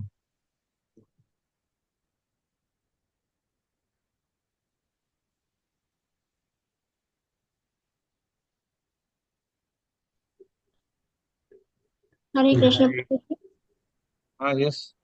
जी प्रभु जी, माता जी ने बताया वही उत्तर है हमारा भी कि उनकी वो अंतरंगा शक्ति है और उनके साथ रहने से ही प्रेम और भक्ति का जो होता है निस्वार्थ, जो उनकी आध्यात्मिक की ओर रुझान बढ़ता है। तो ये कहना चाह रही हैं हम अकेले भगवान की अगर भक्ति करेंगे तो हमें भक्ति नहीं मिलेगी, आप ये कहना चाह रही हैं? नहीं प्रभु जी, राधा जी जो कृष्ण जी से उनका जो निस्वार्थ प्रेम था वो सभी लोगों के लिए एक शिक्षा है, इसलिए उनसे उन दोनों को ही पूजा जाता है। हरे कृष्णा प्रभु जी। हाँ, यस। एक्चुअली ब्रह्म संहिता में एक श्लोक आता है, जो श्लोक है कि आनंद चिन्मय रस प्रतिभाविताभिस्ताभिर्येव निज रूपतया कलाभिः गोलोक एव निवसति अखिलात्मभूत गोविंदम आदिपुरुषम तमहम भजामि। वहां पे कहा गया है कि आनंद चिन्मय रस प्रतिभाविताभिः, यानी जो आनंद और चित रूपी रस से परिपूर्ण है, वहां पर यह राधा रानी के लिए आया है। ताभीर ये निज रूप तया कलावी, यानी वो तो भगवान की निज रूप है, ऐसा नहीं कि उनसे पृथक है, भगवान की ही रूप है, लेकिन उनकी कलाओं के साथ में। अब वहां पे किसकी कलाएं हैं, उसकी व्याख्या करते समय कहते हैं आचार्य गुरु कि जो राधा रानी है उनसे उत्पन्न होती हैं जो गोपियां, वह उनकी जो वंश होती है उनको कला भी कहा गया है, अर्थात जो राधा रानी की कलाएं हैं उनके साथ में गोल एव निवसति अखिल आत्मभूत है। तो वहां पे बोला गया है कि सदा वहीं पे भगवान जो है उनके साथ में निवास करते हैं, और ऐसे भगवान को मैं प्रणाम करता हूँ। तो भगवान अपने आह्लादनीय शक्ति के साथ अर्थात राधा रानी के साथ सदैव ही निवास करते हैं, और यह कभी अकेले नहीं रहते हैं। ऐसा नहीं कि वह अकेले रहते हैं, सदा ही वहां पे विराजमान रहते हैं।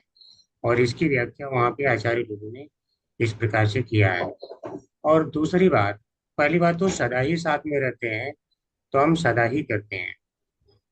और दूसरी बात हम देखते हैं कि अगर माता पिता दोनों ही साथ में होते हैं तो लोग माता का नाम जो है पहले ही सम्मान के साथ लेते हैं, जिससे पिता को भी अत्यंत प्रसन्नता होती है। और हमारे आ, जो आर्य सभ्यता है इसमें यही कहा गया है कि जो है स्त्री को पहले सम्मान देना है। तो हम पहले जो है जैसे हरे कृष्ण महामंत्र पढ़ते भी हैं, तो उसमें पहले हम राधा रानी का ही नाम लेते हैं। तो ऐसा नहीं कि उनमें कलाओं की कमी हो जाती है। जब वहाँ व्याख्या करते हैं आचार्य लोग तो बताते हैं कि वह भी 64 कलाओं से परिपूर्ण रहती हैं, और कभी कभी कुछ लोग कहते हैं कि उनमें 25 कलाएं होती हैं और भगवान कृष्ण में केवल 24 कलाएं होती हैं। लेकिन यह इस बात से खंडन हो जाता है कि जब भगवान वहां पे श्लोक में कहते हैं ब्रह्मा जी निज रूप तया, वह उन्हीं के रूप है, अर्थात उनमें आप भेद नहीं कर सकते हैं। और उन्होंने सदा के लिए इन्हें शाश्वत रूप बनाया है। ऐसा नहीं कि आज है और कल को राधा रानी नहीं रहेंगी, और कल को भगवान में सिमट जाएंगे और नहीं रहेंगी। यह रूप अब सदैव के लिए उन्होंने प्रदर्शित कर दिया है, तो कर दिया है, क्योंकि अगर उससे समेटने का अर्थ होता है भगवान अपनी शक्तियों को समेट लिया है, तो भगवान अपनी शक्ति को नहीं समझ सकते हैं। भगवान ने उसका विस्तार किया है, और इस प्रकार से वे सदैव ही रहते हैं। और इसके अलावा अगर राधा रानी के साथ में क्यों रहते हैं, तो हम लोग देखते हैं कि भगवान अगर लीलाएं भी करते हैं तो यहाँ पे कभी अकेले नहीं आते हैं। वह सदैव उनके साथ ही किसी न किसी रूप में आते ही आते हैं। तो भगवान उन्हें कभी अपनी शक्ति को छोड़ते नहीं, बिना शक्ति के आते नहीं। और बाकी प्रभु जी अगर कुछ इसके अलावा भी है तो कृपया मार्गदर्शन करें। हरे कृष्ण प्रभु। हरे कृष्णा। धन्यवाद प्रभु जी। मुझे इतना डीप में तो नहीं पता है, लेकिन हमने जो आचार्यों से सुना है वो पता है, बड़ा सिंपल है। भगवान की अगर अगर भक्ति करेंगे तो भगवान बहुत छलिया है, वो हमें परेशान कर देंगे, इतना ज्यादा हमारा जो भ्रम होता है पैदा कर देंगे, जिसमें कि श्रीमद् भागवतम में और आप देखेंगे कि आचार्य लोग बहुत सारा वर्णन करते हैं। श्रीमद् भागवतम में जब अश्वत्थामा ने ब्रह्मास्त्र छोड़ा था, आप पूरे भगवत गीता में भी देखेंगे और श्रीमद् भागवतम देखेंगे तो जहां तक आता है कि भगवान श्री कृष्ण की अगर अकेले पूजा करेंगे तो हम भ्रमित रहेंगे, वो बहुत ज्यादा परीक्षा लेते हैं। लेकिन राधा रानी उस परीक्षा को कम कर देती हैं और कहते हैं नहीं, इसको हेतु की कृपा दे दो। कैसे? वो देखो, जब अश्वत्थामा ने ब्रह्मास्त्र चलाया तो जब बोला कि इसे मृत्युदंड दे दो, तो भगवान बोले हाँ हाँ, इसने इसने किया है, इसको मार दो कर दो। तो वो तुरंत कितना बड़ा अत्याचार करवाने वाले थे, क्योंकि उन्होंने भ्रमित कर दिया शायद पांडवों को। लेकिन वही जब अश्वत्थामा को जब द्रौपदी के सामने लेके गए तो बोला नहीं, ये तो अपने माता का पुत्र है, इसको नहीं कर देते। बोला हाँ नहीं नहीं, ये गलत है, इसको नहीं मारेंगे। देखो, उधर वो मरवाने वाले थे, वही भगवान श्री कृष्ण थोड़ी देर पहले कि इसने ऐसा किया, इसको मार दो। और थोड़ी देर बाद कह रहे वो दल बदलू हो गए तुरंत। वो तुरंत ही दल बदल देते हैं। वो कह रहे हैं कि मुझे कुछ, तो वो क्या सिखाना चाह रहे हैं कि जो प्रकृति का नियम है उसमें मैं तुम्हारी मदद नहीं करूंगा। तो प्रकृति में जो हमारी मदद करता है ना, जो हमें भक्ति देता है, वो हमारी राधा रानी देती है। राधा रानी हमारे लिए बोलती है कि ये आपकी भक्ति कर रहा है, आप इसको हेतु की कृपा दो, इसको भक्ति दो।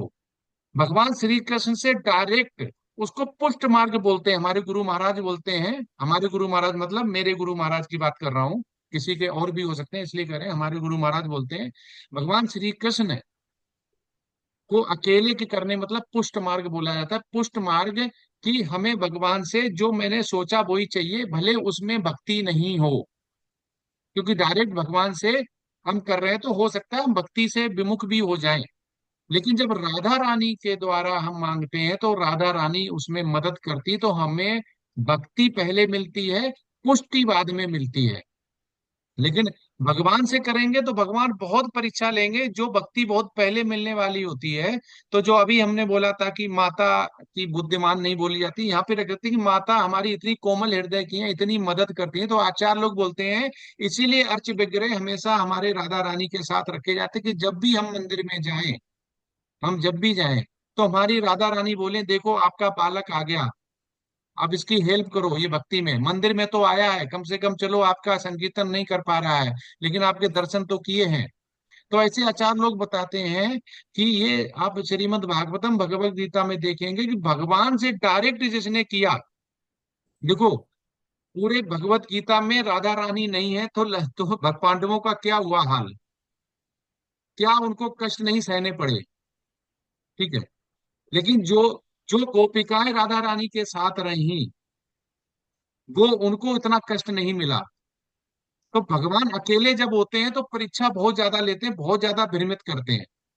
आप उनका भगवत गीता श्रीमद् भागवतम में देखेंगे, वो इसलिए कि वो कहते नहीं कि एक होता है कि बहुत ज्यादा कठिन परीक्षा लेके एक माता है वो कोमल हृदय की, कम परीक्षा में पास कर देती, ठीक है चलो इतना आ रहा है तुम भक्त बन गए, भगवत धाम जा सकते हो। तो आचार्य लोग इसीलिए इसका वर्णन करते हैं कि अगर हमें पुष्ट मार्ग में नहीं जाना है, हमें भक्ति मार्ग में जाना है। तो इसीलिए हमारे जो मंदिर हैं श्री प्रपाद जितने भी बनाते हैं उसमें हम बोलते तो है कि भगवान श्री कृष्ण राधा रानी का नाम कहीं नहीं आता। तो उसमें आचार्य बोलते हैं कि जो चीज महंगी होती है उसको चौखट पे नहीं रखा जाता है। जैसे सोना है, सोना किसी ने देखा कभी लॉकर में रखा जाता है, तो इसलिए राधा रानी का नहीं आता। हमेशा भगवान कृष्ण का ये करो, भगवान कृष्ण का ये है, उनमें 6 ऐश्वर्य है, वो ये है, सभी किया जाता। लेकिन डायरेक्ट अगर हम करते हैं उनकी और राधा रानी को छोड़ देते तो वैसे ही होगा जैसे अश्वत्थामा का हाल हुआ, वो तुरंत दल बदल देंगे। तो दल नहीं बदलना और बिल्कुल हमें बल मिलता रहे भक्ति का।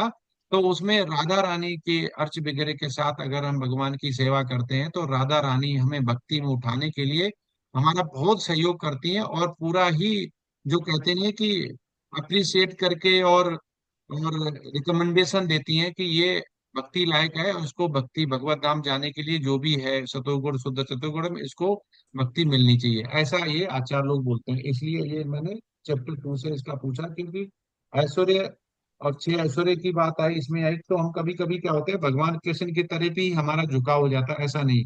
हमें जो आचार्य लोग बताते हैं, जो हम देखते हैं आचार्य लोग करते हैं, हमें वो ही अनुकरण करना है, वो अनुसरण। और उसमें कभी कभी अनुसरण अनुकरण में हमें कंफ्यूजन भी हो जाती है, तो इसे हमें ये समझना चाहिए कि आचार्य लोग क्या करते हैं हमें वही करना चाहिए। हमें अपना पूरा जो इंस्ट्रक्शंस हैं, जो प्रभुपाद की बुक्स हैं, और जो हमें भगवत गीता है, श्रीमद् भागवतम है, जो भी हमें वेद शास्त्र है, उससे केवल हमें भक्ति का लेना चाहिए, क्योंकि वो दोनों चीजें देती हैं, वो मुक्ति का भी देते हैं और भक्ति का भी देते हैं। उसी वेद शास्त्र से हम कर्म कांड भी करते हैं, उसी वेद शास्त्र को समझते हैं तो ईसावास्य मतलब ईश्वर को भी समझते हैं, ईश्वर कौन है। हरे कृष्णा। हरे कृष्ण प्रभु जी, इसको ऐसे भी समझ सकते हैं जैसे पद्म पुराण में शिव जी ने भी बोला है कि जो राधा रानी है वो शुद्ध भक्त भी है भगवान की, मतलब भक्ति में सबसे सर्वोच्च उन्हीं का नाम है। तो जब हम भक्त के थ्रू जाते हैं तो मतलब उसमें पद्म पुराण में जो कहा है कि मेरे भक्त के की जो सेवा करेगा तो उससे कृष्ण जी ज्यादा प्रसन्न होते हैं। हाँ, ये सब भक्त की करेगा। दूसरा जैसे कहते हैं ना, सिंपल आचार लोग बोलते हैं कि गवाह, एक गवाह चाहिए। अब भगवान तो वहां पे अश्वत्थामा सामने बदल गए, उनको गवाह कहाँ चाहिए, गवाह चाहिए तो कहाँ से लाएंगे कोई। तो एक बोलते हैं ना कि इस भक्ति के लिए, अगर भक्ति की सेवा करते हैं तो माता जी आपने भी सही बोला, तो इसलिए आचार लोग हमें अकेले के लिए कभी नहीं बोलते। तो हमें अगर घर पे भी अगर हमारे है, या हम कहीं पे मंदिर में भी जाते हैं, तो हम ज्यादातर आप देखना कि हम श्री कृष्ण श्री कृष्ण श्री कृष्ण ऐसे ही ये हो जाता है हमारे साथ, हम ऐसे ही ट्यून हो जाते हैं, उसके हिसाब से करते रहते हैं, ट्यून ही ऐसे हो जाते हैं भगवान श्री कृष्ण करते। लेकिन हमें जो आचार्य लोग बोलते हैं, जो भी शिक्षा गुरु बोलते हैं कि हमें ज्यादा फोकस जो है वो राधा रानी पे करना चाहिए, तो हमारा बहुत जल्दी जो भक्ति है वो जल्दी मिलेगी, वो बहुत जल्दी हमारी सिफारिश करेंगी, और बहुत ज्यादा ही हमें भक्ति में मिलेगा। जैसे वैष्णव के लिए बोलते हैं कि हम भगवान शिव के भगवान के लिए जाएं तो शिव जी के टेम्पल में जाएं तो उनसे भी भक्ति मांगे, हनुमान जी मिले उनके पास भी जाए तो भी भक्ति मांगे, ब्रह्मा जी का भी कहीं पे टेम्पल हो उनके पास भी जाए तो भी भक्ति मांगे, पुष्कर में जैसे है, तो भक्ति ही मांगे, भक्ति मिलती। पर यहाँ पे क्या है, राधा रानी हम भगवान श्री कृष्ण के सामने भी खड़े हैं तो भी वो हमारी बात सुन के उनसे बोलती है तुमसे ये बोल रहा है इसको दे दो, ये सब कर दो, तो हमारा वो सपोर्ट करती है, गाइडेंस करती है। और वो भक्त तो है ही, तो हमेशा वो दूसरों की सुनेंगी, और भक्त एक भक्त की ज्यादा सुनता है। और प्रभुपाद भी कहते हैं, आचार्य लोग भी, भगवान की जो कि भक्त की अगर सेवा करता है तो भगवान बहुत खुश होते हैं, ये भी मान सकते हैं। जी जी। प्रभु, धन्यवाद प्रभु कृष्णा जी। प्रभु जी, हरे जैसे कृष्ण भक्ति रसामृत सिंधु में एक दिया हुआ था कि भक्ति जो है राधा रानी का स्वरूप है, तो हम वहां भी कह सकते हैं कि जब हमें भक्ति करना है तो फिर राधा रानी को तो हम नहीं छोड़ सकते, क्योंकि हाँ भक्ति यस उन्हीं का। यस। हाँ यस प्रभु जी। अब जी। जो चीज प्रभु जी आचार्य लोग बोलते हैं कि हमें जो दिख रहा है, हम जो जैसा देख रहे हैं, कभी कभी कोई चीज होती है वो हमें जल्दी ना मिले इसलिए हाइड कर दी जाती है। क्योंकि अगर हम जैसे चैतन्य महाप्रभु का उच्चिष्ट ना पा पाए, उसके लिए उनके वो 6 लोगों से घिरे रहते थे हमेशा, कि उनकी रज और उनका उच्चिष्ट कर्ण किसी को नहीं मिल पाए, तो इसलिए। लेकिन कोई बहुत चालाक प्रवृत्ति होता था कि हम डायरेक्ट एच पी कृपा ले लें और उनका उच्चिष्ट मिल जाए, तो ये वैसे ही हुआ कि उच्चिष्ट मिल गया तो हमें बहुत जल्दी एकदम भक्ति मिल जाती थी, एकदम बाईपास जो सिस्टम बोलते हैं वैसा। तो यहाँ पे भी इसीलिए रखा गया कि अगर हमें राधा रानी की करती है तो हम वो चीज उस राधा रानी तत्व को हम समझ नहीं पाते, राधा तत्व को हम कृष्ण तत्व को समझते हैं।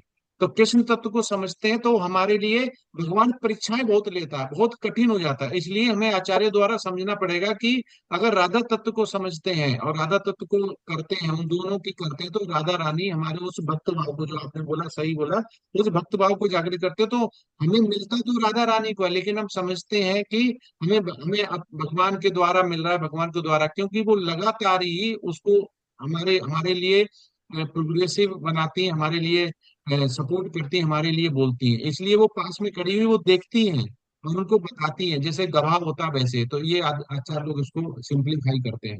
हरे प्रभु जी, एक कृष्ण। लेक्चर में हमने सुना था कि राधा और बलराम जो है वो गुरु तत्व के प्रतीक है, और गुरु तत्व के बिना हम कृष्ण जी तक नहीं पहुंच सकते। ऐसा मतलब मैंने एक लेक्चर में सुना था कि बलराम जी जो है वो गुरु तत्व है, और राधा भी, मतलब उन उन दोनों के बिना हम पहुंच ही नहीं सकते कृष्ण जी तक। हो सकता है माता जी, आपने सुना हो, आचार्य लोग सभी सही बताते हैं। तो हमें अब कभी कभी, जैसे पांचों उंगलियां बराबर नहीं होती हैं, इसलिए भक्त भी बराबर नहीं होते हैं। जैसे कोई आचार्य लोग कुछ बोल रहा तो उसका मीनिंग हम कुछ समझेंगे, और एनएनडी प्रभु जी हमसे बहुत ज्यादा एक्सपीरियंस हैं और शुद्ध भक्त हैं, वो कुछ और समझेंगे, वो और ज्यादा रिफाइन समझेंगे उसको। हम इतनी मोटी बुद्धि से जल्दी नहीं समझ पाएंगे। तो ये जी। एक ही आचार्य लोग बोलते हैं तो चार लोग अलग अलग समझते हैं माता जी। तो उसका मेन चीज है कि हमारा कोई शिक्षा गुरु भी है, तो हम किसी भी बलराम जी के पास या राधा रानी के जी के पास डायरेक्ट अप्रोच नहीं कर सकते हैं। हमें किसी गुरु के माध्यम से ही जाना पड़ेगा, जो हमारा वहां पे जान पहचान कराए, आदान प्रदान कराए।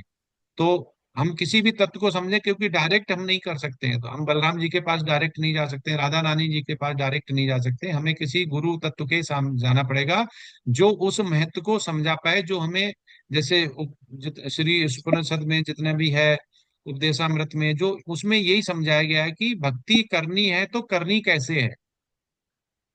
तो इसलिए भक्ति भी सही होनी चाहिए, नहीं तो भक्ति सही नहीं होगी तो हमारा प्रोग्रेस है बड़ी स्लो होगी, फिर हम आगे ज्यादा बढ़ नहीं पाते हैं, क्योंकि हम उसी में फंसे रह जाते हैं। इसलिए हमें गुरु के शरण में रहना चाहिए। जो प्रमाणिक गुरु है उसको हमसे ज्यादा नॉलेज है, हमसे ज्यादा उसने अपने गुरु को सुना है, और शास्त्र पढ़े हैं, और प्रभुपाद की बुक्स पढ़ी हैं। हरे कृष्ण। जी प्रभु जी, धन्यवाद प्रभु जी। प्रभु जी, नेक्स्ट करें। हाँ, यस यस। ग्रुप एच, किसका है? Raise your hand. Group H, कौन राघवेंद्र। करेगा? राघवेंद्र प्रभु जी। जी। अभी भी ये वहीं दुबई में, मस्कट में, कहाँ है ये? प्रभु जी कहाँ पर हो आप? अबू धाबी प्रभु जी। आबू हरे धाबी, कृष्णा प्रभु। अच्छा। आपके विकास प्रभु जी तो इंडिया में आज जा रहे हैं। जी जी प्रभु जी, आज वापस जा रहे हैं वो। हाँ, यस। ठीक है। तो आपके ग्रुप में एच में ही है, किस में है वो? जी जी, हमारे ग्रुप में है प्रभु। अच्छा, तो उन्होंने इस बार पार्टिसिपेट नहीं किया होगा। नहीं नहीं प्रभु जी, अभी वो रास्ते में एयरपोर्ट पे होंगे प्रभु वो। ठीक है प्रभु जी, स्टार्ट करिए। प्रभु जी, स्क्रीन मेरी विजिबल है? हाँ, यस यस। जी जी प्रभु जी। ओके। हरे कृष्णा प्रभु जी। हरे कृष्णा प्रभु जी, माता जी, सभी को सादर प्रणाम। प्रभु जी, आज हमारे ग्रुप एच की 15 प्रेजेंटेशन है और हम अपनी प्रेजेंटेशन आरंभ की आज्ञा चाहते हैं। यस प्रभु जी। हरे कृष्णा सुशीतल प्रभु, अब मैं आपसे आग्रह करता हूँ कि हमारे ग्रुप की प्रस्तुति को आगे बढ़ाएं। हरे कृष्णा प्रभु जी, दंड प्रणाम सभी को। ओम नमो भगवते वासुदेवाय। ओम नमो भगवते वासुदेवाय। ओम नमो भगवते वासुदेवाय। आज हमको अणु आत्मा और विभु आत्मा के बारे में मिला है कि इनके अर्थ के बारे में बताना है। तो अणु आत्मा यानी इंडिविजुअल आत्मा, इसको विशिष्ट आत्मा भी कहते हैं, जीवात्मा भी कहते हैं। तो प्रत्येक जीव में विद्यमान होती है, आकार में अति सूक्ष्म होती है। अणु का मतलब ही होता है अति लघु, लघु तो सूक्ष्म, और सीमित शक्ति और ज्ञान रखती है। भगवान यानी कि जब जब तक ये भगवान की शरण में नहीं जाती, यानी विभु आत्मा की शरण में नहीं जाती, तब तक ये दिव्य शक्ति उसके अंदर से प्रकट नहीं होती है, और हमेशा भ्रम में रहती है, यानी मोहग्रस्त रहती है।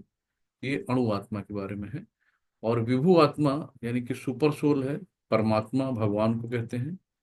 और यहाँ पे सॉरी, यानी कि जो सुपर सोल परमात्मा है, भगवान है, और सबके नियामक हैं, कंट्रोलर हैं। और यहाँ पे सॉरी,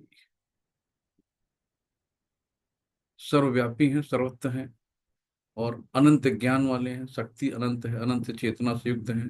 सभी जीवों के हृदय में परमात्मा रूपी यानी क्षीरोदक्षाई विष्णु के रूप में विद्यमान है, और कभी भी माया से ग्रसित यानी प्रभावित नहीं होते, और संपूर्ण सृष्टि के कंट्रोलर और नियामक हैं। यहाँ पे आत्मा के बारे में जो एक श्लोक आता है, अध्याय 2 का है 20वां। न जायते म्रियते व कदाति नान्य भूत्वा भविता न भूयः अजो नित्यम शाश्वतोऽयं पुराणो न हन्यते हन्यमाने शरीर। तो आत्मा ना तो कभी जन्म लेता है, ना ही कभी मरता है, और ना उसको उत्पन्न किया जा सकता है, और ना ही भविष्य में उत्पन्न होगा। वो अजन्मा, नित्य, शाश्वत और पुरातन है। शरीर के नाश होने पर भी आत्मा का नाश नहीं होता है। अपनी वाणी को यहीं पे विराम देना चाहेंगे। कोई त्रुटि हो, कोई मार्गदर्शन हो तो बताइए। हरे कृष्णा, सभी को दंडवत। अब मैं सतीश प्रभु जी को इनवाइट करूंगा। सतीश प्रभु जी आए और अपना आगे का व्याख्यान दें। हरे कृष्णा। हरे कृष्णा प्रभु जी, हरे कृष्णा माता जी, सभी को दंडवत प्रणाम। आज मेरा जो प्रश्न है, तो बलिदान में जानवरों का हत्या का हिंसक कार्य नहीं माना जाता, इसी के ऊपर चर्चा करेंगे। ये भगवत गीता का 2.3 से आया हुआ है। इसको मैं इसी हिसाब से प्रस्तुत करना चाहता हूँ। युद्ध में विरोधी ईर्ष्यालु राजा से संघर्ष करते हुए मानने वाला राजा या क्षत्रिय को मृत्यु के बाद उच्च लोक प्राप्त होता है। इसी तरह यज्ञाग्नि में मारा गया पशु को भी उच्च लोक प्राप्त होता है।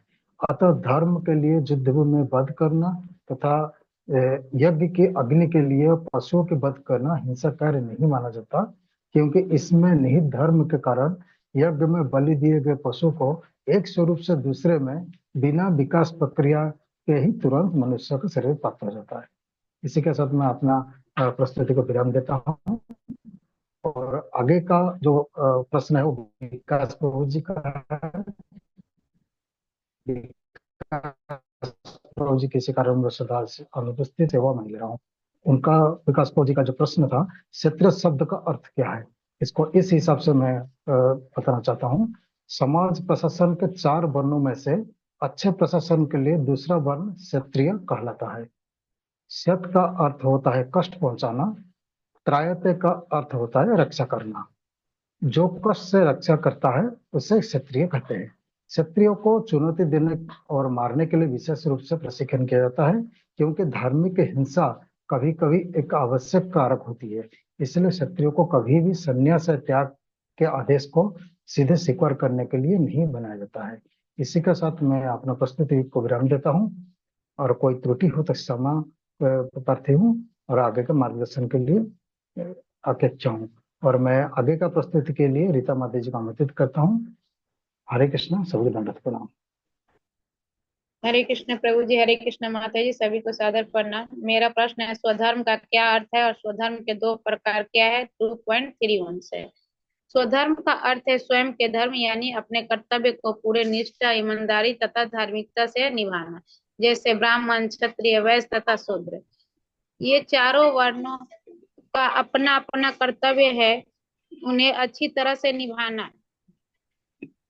ब्राह्मण को वेदों का ज्ञान होना चाहिए। क्षत्रियों का कर्तव्य है कि वह सबकी रक्षा करे। वैश्य का कर्तव्य व्यापार करना तथा शूद्र का कर्तव्य सबकी सेवा करना। यहाँ भगवान अर्जुन को क्षत्रिय कहा गया है।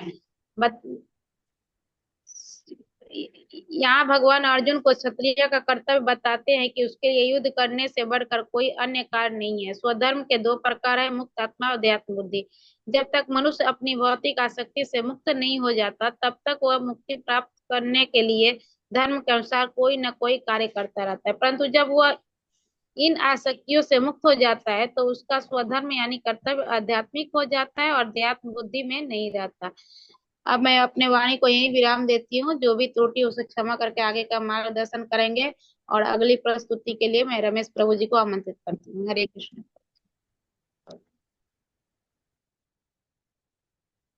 हरे कृष्ण प्रभु जी, हरे कृष्ण माता जी, सादर प्रणाम। आज मेरे प्रश्न के पहले भाग में श्रीमद् भगवद गीता के 2 अध्याय के श्लोक क्रमांक 40 के अर्धांश प्रत्यवायो न विद्यते के हिंदी अर्थ को स्पष्ट करने का निर्देश दिया गया है। भगवान श्री कृष्ण अर्जुन से कह रहे हैं कि सच्चा भक्त कृष्ण भावना भावित होकर जब कार्य करता है तब वो दिव्य गुण से युक्त होता है।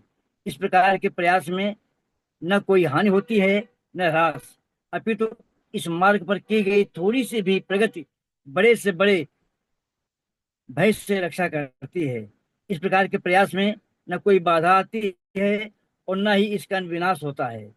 कृष्ण भावना भावित कर्म अधूरा रहने पर भी पूरा फल देता है। अजामिल ने कृष्ण भावना भावित होकर कुछ प्रतिशत अच्छे कर्म किए थे, किंतु भगवान की कृपा से उसे 100% फल मिला। प्रश्न के दूसरे भाग का अर्धांश भी श्रीमद् भगवद गीता के अध्याय 2 के श्लोक क्रमांक 41 से उद्धृत है। वे सात्वन का बुद्धि, जिसका हिंदी में अर्थ स्पष्ट करना है। भगवान श्री कृष्ण अर्जुन को बता रहे हैं कि कृष्ण भावना भावित मार्ग पर जो भक्त चलते हैं वे अपने प्रयोजन में दृढ़ रहते हैं और उनका लक्ष्य भी एक होता है तथा उनकी सेवा भी समर्थ गुरु के निर्देशन में ठीक से हो पाती है। सच्ची कृष्ण भक्ति प्राप्त होने पर ही भक्त पवित्र पथ पर चलकर भगवत प्राप्ति की दिशा में अग्रसर होता है। हरे कृष्णा प्रभु जी। अब मैं अपनी वाणी को विराम देता हूँ। प्रस्तुत करने में कोई त्रुटि रहेगी तो क्षमा कर मार्गदर्शन देने की कृपा करें। अब मैं अपनी अगली प्रस्तुत हेतु राकेश प्रभु जी को आमंत्रित करता हूँ। हरे कृष्ण प्रभु जी। कृष्ण प्रभु जी, माता जी सादर प्रणाम।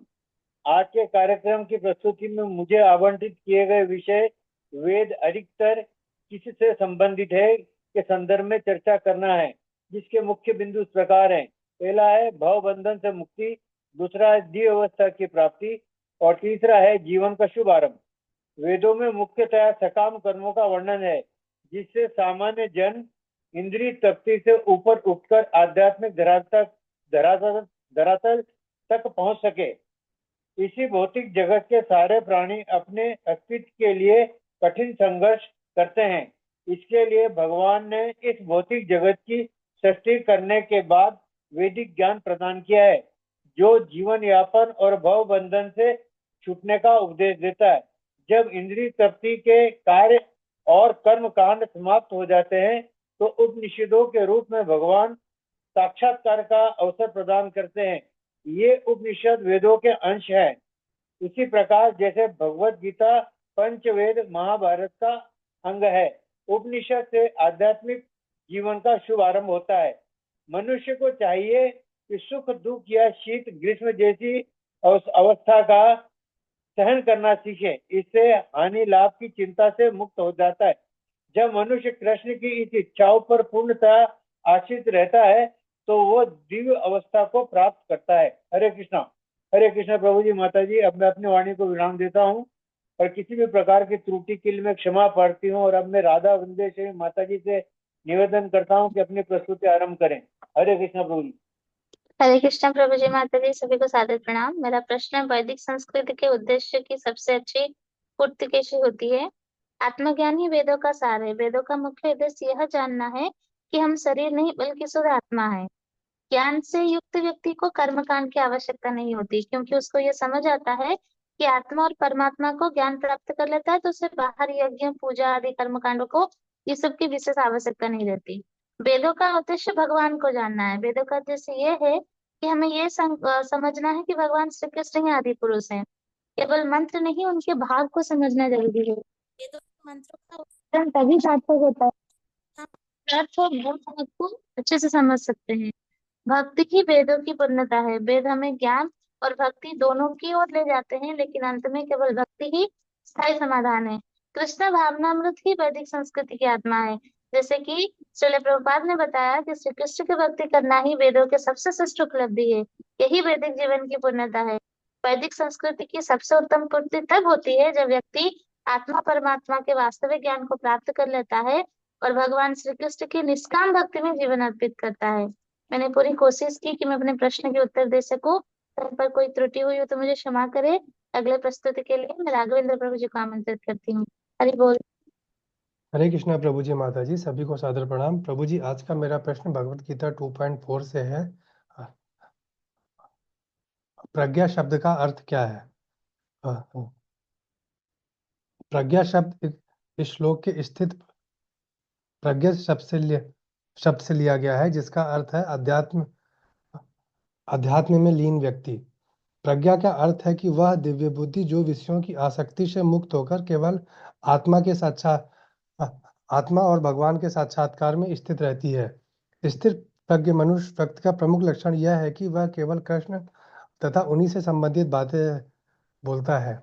हरे कृष्णा प्रभु जी। अब मैं इसी के साथ मैं अपने ग्रुप की प्रस्तुति को समाप्त करता हूँ। हमसे हुई त्रुटियों के लिए क्षमा मांगता हूँ और आगे मार्गदर्शन की आकांक्षा करता हूँ। वांछा कल्पतरुभ्यश्च कृपा सिंधुभ्येव च पतितानां पावनेभ्यो वैष्णवेभ्यो नमो नमः। हरे कृष्णा हरे कृष्ण कृष्णा कृष्णा कृष्णा हरे कृष्णा हरे हरे हरे हरे हरे राम हरे राम राम राम हरे हरे हरे हरे हरे हरे कृष्णा प्रभु जी माता जी सभी को सादर प्रणाम। हरे कृष्णा। धन्यवाद एच ग्रुप का। और बहुत अच्छी प्रेजेंटेशन बनाई और बहुत कम टाइम में और छोटे छोटे आंसर देके बढ़िया से आंसर देके आपने बहुत अच्छा लिखा है। अब इसमें प्रश्न तो बहुत सारे बन सकते हैं, चैप्टर 2 बहुत अच्छा है।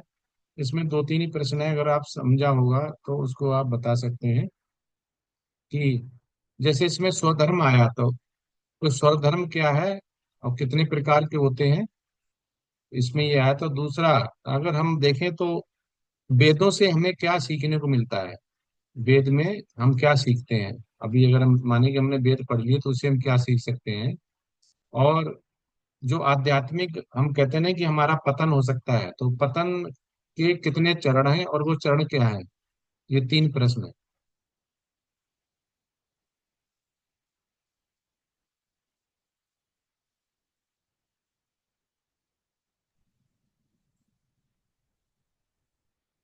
गीता माता जी हरे कृष्णा।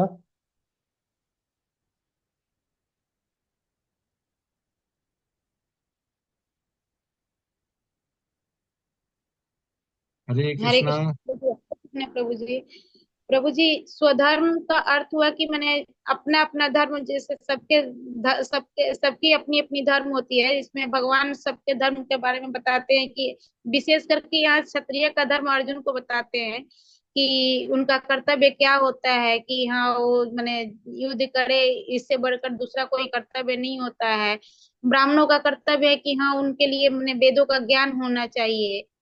और वैश्य का है कि वो व्यापार करे, और जो शूद्र है वो सबकी सेवा करे। तो यहाँ स्वधर्म का अर्थ है कि सभी को अपने अपने कर्तव्यों को अच्छे से निभाना चाहिए प्रभु जी। हरे यस कृष्ण। माता जी हो। हरे कृष्णा प्रभु जी। यस। स्वधर्म का मतलब है कि जो अपने शरीर का धर्म, जैसे दो तरह का होता है, एक आध्यात्मिक और भौतिक। तो ये बताया गया था कि आध्यात्मिक और भौतिक धर्म होता है जब तक मनुष्य मुक्ति नहीं हो जाता, जब तक कि मुक्ति प्राप्त करने के लिए धर्म के अनुसार शरीर विशेष के कर्तव्य करने होते हैं। जब तक वो मुक्त हो जाता है उसे विशेष कर्तव्य यानी स्वधर्म यानी आध्यात्मिक हो जाता है, यानी कि देहात्म बुद्धि नहीं रहता है। ये कहा गया पुरुषार्थ के बारे हाँ, धन्यवाद। गुरु जी ने बिल्कुल सही बताया में। कि स्वधर्म जो होता है ना, उसमें शारीरिक स्तर पर होता है। स्व मतलब अपने लिए, तो शारीरिक स्तर पर क्या होता है, स्वधर्म मतलब जो वर्ण आश्रम होता है वो भी हमारे लिए होता है, चाहे वर्ण है या आश्रम है। वर्ण जैसे हो गया और आश्रम हो गया। तो वर्ण हो गया, चाहे हम क्षत्रिय हैं चाहे हम ब्राह्मण हैं, तो कौन है, एक शरीर है। शरीर स्व हो गया अपने शरीर के लिए, तो ये शरीर ही हमें भक्ति दिलाता है, ये शरीर ही हमसे कार्य करवाता है। और जो बड़ा आश्रम में आश्रम हो गया, तो उसमें ब्रह्मचार हो गया, गृहस्थ हो गया, वानप्रस्थ हो गया, सन्यासी, तो ये भी जो इनका समझ के आध्यात्मिक की तरफ लेके जाता है, तो उसको बोलते हैं स्वधर्म, मतलब इनको करते हुए। और स्वधर्म दो प्रकार के होते हैं, जैसे प्रभु जी ने बोला। तो इसमें आचार्य लोग बोलते हैं कि एक होता है नित्य धर्म और दूसरा होता है आध्यात्मिक धर्म। इसी बॉडी से हम नित्य धर्म भी करते हैं और आध्यात्मिक करते हैं। अगर बॉडी नहीं होगी तो हम भगवान की पूजा कैसे करेंगे, फिर हम क्या होंगे, फिर आत्मा के अंश के रूप में होंगे, या कहीं शरीर नहीं पा रहे होंगे तो हम वेटिंग पीरियड में होंगे। तो हम स्वधर्म दो प्रकार, नित्य धर्म हो गया जब तक मनुष्य मुक्त नहीं हो जाता है, और मुक्त पाने के लिए जो कर्म करता रहता है धर्म के अनुसार, तो उसे इस शरीर के लिए विशेष कार्य करने पड़ते हैं। धर्म उसको शास्त्र के पढ़ के हुए, तो उसको बोलते हैं नित्य धर्म। तो आध्यात्मिक धर्म हो गया जो मुक्त हो जाता है, उसके विशेष कार्य रहते हैं, कर्तव्य रहते हैं, वो उसको स्वधर्म में आध्यात्मिक के लिए बोला जाता है। फिर वो ध्यात्म बुद्धि में नहीं रहता है। दूसरा था प्रश्न हमारा कि वेदों से हम क्या सीख सकते हैं, वेदों से हमें क्या मिलता है। हरे कृष्णा प्रभु जी। प्रभु जी, यस। वेदों का अंत का ज्ञान यही है कि हमको कृष्ण को जानना है। जैसे कि भगवत गीता 15 अध्याय में 15वें श्लोक में हमने पढ़ा था, वेदश्च सर्वैरहमेव विद्यो, कि सभी वेद मुझे मुझे जानने के लिए ही हैं। तो जब हम श्री कृष्ण को प्राप्ति करना चाहते हैं तो वेद हमें वही सिखाते हैं कि हम भगवान को कैसे प्राप्त करें। तो फिर माता जी हम वेद क्यों नहीं पढ़ लेते हैं, भगवत गीता क्यों पढ़ते हैं फिर? अ, हम्म, अ, वैसे वेदों अच्छा में आप तो पढ़ के, प्रभु जी आप पढ़िए फिर मुझे बताइए उसमें भगवान आपको समझ में आए या नहीं आए। हरे कृष्ण प्रभु ठीक, जी मैं फिर से आप पढ़िए वेद फिर मुझे बताइए आप भगवान समझ में आए या नहीं आए। वेद में किसका वर्णन हुआ है फिर आपको समझ में आएगा। वेद वेद में क्या आचार्य लोग क्या बोलते हैं। वेद भगवान की वाणी है प्रभु जी। ये भगवान की तो वाणी ही गीता, तो गीता क्या है फिर? भगवान के गाए हुए गीत है प्रभु जी भी। भगवान के द्वारा गाए हुए गीत है गीता। तो गीता और वाणी में क्या फर्क है? हरे कृष्णा प्रभु जी। प्रभु यस। जी वेदों में जो है वर्णाश्रम धर्म के अनुसार क्या क्या कर्म करने हैं और कर्म कांड करते हुए किस प्रकार से प्रोग्रेस किया जा सकता है ये बताया है। और प्रत्येक पाप कर्म के लिए एक प्रायश्चित होता है वो बताया गया है। परंतु जो अल्टीमेट वेदों का लक्ष्य है वो है भगवान की प्राप्ति। और भगवान की सेवा के लिए जो अलग अलग चीजें प्रयुक्त होती हैं वो हमें वेदों से पता चलता है। जैसे कुछ कंट्रोवर्शियल चीजें आती हैं, जैसे हम कहते हैं कि मल जो होता है जीवों का वो अशुद्ध होता है, परंतु वेदों में वर्णन मिलता है कि गाय का गोबर शुद्ध होता है और उसको पूजा में इस्तेमाल किया जाता है। इसी प्रकार से शंख का वर्णन मिलता है कि वो एक जीव की अस्थि मानी जाती है, परंतु उसको पवित्र मानते हुए हम पूजा में उसका एक विशेष स्थान है। तो इस प्रकार की जो हमें पूजा में सहयोग के लिए, भगवान की सेवा में सहयोग के लिए जो आदेश मिलते हैं वो वेदों से मिलते हैं और वहां से ग्रहण करके फिर अल्टीमेटली हम भगवान की सेवा में उनको प्रयुक्त करते हैं और भक्ति मार्ग में आगे बढ़ सकते हैं। और कोई और कोई इसमें ऐड करेगा? आपने चैप्टर 2 ढंग से पढ़ा नहीं है, इसी में बताया गया कि वेदों से हमें क्या मिलता है। हरे कृष्णा प्रभु जी, कोशिश करें थोड़ा सा। Yes yes. जी प्रभु जी, जहाँ तक इसमें मैं समझ पाया हूँ कि गीता 2.42 और 43 में इसके बारे में वर्णन किया गया है कि याम इमाम पुष्पिताम वाचन प्रवदंती विपश्चिता, यानी विपश्चिता यहाँ विद्वानों को कहा गया है। जो विद्वान भी होते हैं वह कहते हैं यहाँ पे मतलब कुछ प्राप्त करने के लिए क्या क्या विधि विधान है उसके बारे में बताया गया है पुष्पिताम। जैसे काम आत्मन स्वर्ग परा जन्म कर्म फल प्रदान, जैसे कि इच्छाओं की अगर पूर्ति करना है तो क्या क्या कार्य करने चाहिए तो उससे हमें हो जाएगा, या भिन्न भिन्न देवताओं की हम पूजा करेंगे तो कैसे कैसे प्राप्त हो जाएगा, फिर स्वर्ग की प्राप्ति करनी है तो कैसे हो जाएगा। यानी भिन्न भिन्न जो चीजें हैं वह ज्यादा से ज्यादा जो है भौतिक के बारे में ही बताई गई हैं। और फिर उसमें ये भी बताया गया है क्रिया विशेष बहुगुलाम भोग ऐश्वर्यम प्रतिम गतिम, यानी कि आप क्या क्या कार्य करेंगे तो क्या आपको प्राप्त होगा, किस प्रकार से बहुत सारे भोग और ऐश्वर्यों को आप प्राप्त कर पाएंगे। तो ये सारी जो यहाँ पे व्याख्याएं की गई हैं उससे व्यक्ति ज्यादा से ज्यादा भ्रमित ही हो जाता है। और जैसे माता जी ने बताया कि हाँ इसमें वर्णाश्रम धर्म में क्या पालन करना चाहिए वो सारी बातें भी बताई गई हैं, लेकिन अस्पष्टतः कृष्ण का जो है वर्णन नहीं किया गया है, जिसके कारण से वेद अगर कोई पढ़ता है तो उसको यही समझ में आता है कि ईश्वर निराकार है। और यही कारण है कि वेदों को लिखने के बाद भी श्रील वेद व्यास जो है संतुष्ट नहीं थे। फिर उन्होंने उपनिषदों की रचना किया, फिर पुराणों की रचना कर डाला, महाभारत ग्रंथ की रचना किया, गीता की रचना किया, फिर भी असंतुष्ट होकर बैठे थे तो नारद जी ने आकर के बताया कि आपको रचना क्या करनी है, कैसे लोग भगवान को जान सके। तब जाके उन्होंने श्रीमद् भागवतम की रचना की। तो अगर यस। देखा जाए तो अल्टीमेटली हमको वही जानना है, जैसा कि माता जी ने बताया था कि वेद ही से सर्वे रहमी वेद, मुझे भगवान मतलब वेदों का उद्देश्य था भगवान को जानना। लेकिन चूंकि डायरेक्ट कोई ऐसी व्याख्या नहीं है तो लोग समझ ही नहीं पाएंगे, लोग निराकार समझ लेंगे। लोग केवल इसी भौतिक संसार की चीजों को ही उसमें से अलग कर पाएंगे और उसका वेद का उद्देश्य ही वही समझ लेंगे। यहाँ तक कि जैसे साम वेद में भगवान के आ, जो गुणों से संबंधित गीतें गाई गई हैं सामवेद में, लेकिन लोग उस पर केवल ध्यान नहीं देंगे, बाकी चीजों पे ज्यादा फोकस देंगे। तो यही समझ में आ गया कि ज्यादा तो हमें भोग ऐश्वर्य के बारे में ही बताया। हरे कृष्णा प्रभु जी, यही समझ में आता यस। है। हरे कृष्णा प्रभु यस जी, प्रभु एक जी। लाइन में कहें कि वेद हमारी माता है जो पिता का पता बता रही है। वेद माने होता है ज्ञान। प्रभु जी एक लाइन में ये कह सकते हैं। हरे अच्छा कृष्णा। ठीक है, तो आप भगवान की बात पे तो विश्वास करेंगे, भगवान श्री कृष्ण क्या बोलते हैं? जी प्रभु जी। ठीक है, तो 2.45 देखिए उसमें भगवान क्या बोल रहे हैं। उसमें भगवान बोल रहे हैं सिंपल कि त्रिगुण विषय वेदा निस्त्रैर गुणयो भावार्जुना निर्द्वंदो निस्तस्तो निर्गुण क्षेम आत्मा भावना।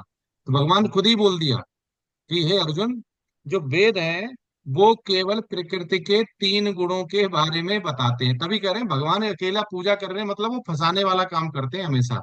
वो इतना भ्रमित कर देते हैं, ये नहीं समझ पाता क्या करना है, इसलिए उन्होंने पूरा बताया। लेकिन वो अभी प्रभु अच्युत प्रभु जी ने 2.44 तक ही पहुंचे थे, और जैसे ही 2.45 पे पहुंचे तो पूरा ही बदल गया सब कुछ। भगवान ने आगे बिल्कुल खोल दिया कि अगर वेद पढ़ते रहे तो वेद शास्त्र हमारी माता है जो पिता के बारे में बताते हैं, ठीक है। लेकिन भगवान कह रहे हैं ठीक है जान तो जब पाओगे, लेकिन मैं तुम्हें ये बता रहा हूँ कि जो 2.45 में भगवान कह रहे हैं कि वेद जो है वो 3 गुणों के बारे में बताते हैं। वो कह रहे हैं अर्जुन से इन 3 गुणों से ऊपर उठो, इनसे परे आओ, तब तुम कुछ पा पाओगे, नहीं तो तुम यहीं पे रह जाओगे कि मैं युद्ध नहीं लड़ूंगा, मैं क्षत्रिय हूँ, मुझे सामने खड़े हुए चाचा है, ताऊ है, पितामह है, इनसे। वो कह रहे हैं कि इनसे ऊपर उठो। तो इसलिए 2.45 में भगवान कहते हैं कि जो वेद से हमें क्या सीखने को, इसीलिए उसी वेद में भगवान के बारे में, उसी वेद में कर्म कांड के बारे में है। तो जो जैसा भाव होता है वो वैसा ले लेता है। उसी से ब्राह्मण पंडित है वो कर्म कांड कर देता है, आपके घर पे आके पूजा पाठ कर देता है। और एक हमारे जैसे जो वैष्णव है वो वेद को पढ़ता है तो भगवान के बारे में जानता है। लेकिन भगवान कह रहे हैं कि अगर ये दुविधा में नहीं पढ़ना है तो आप क्या करो, जो उन्होंने अर्जुन को बोला है कि इन 3 गुणों से ऊपर उठ जाओ। तो भगवान यहाँ पे ये नहीं कह रहे हैं कि वेद नहीं पढ़ो, वो कह रहे हैं कि वेद में जो है वो 3 गुणों के बारे में बताया गया। अगर आप 3 गुण जान लेते तो इनसे ऊपर उठो। मतलब 3 गुण जानने बहुत जरूरी है कि हम किस में है, रजो में है, तमो में है, सतो में है।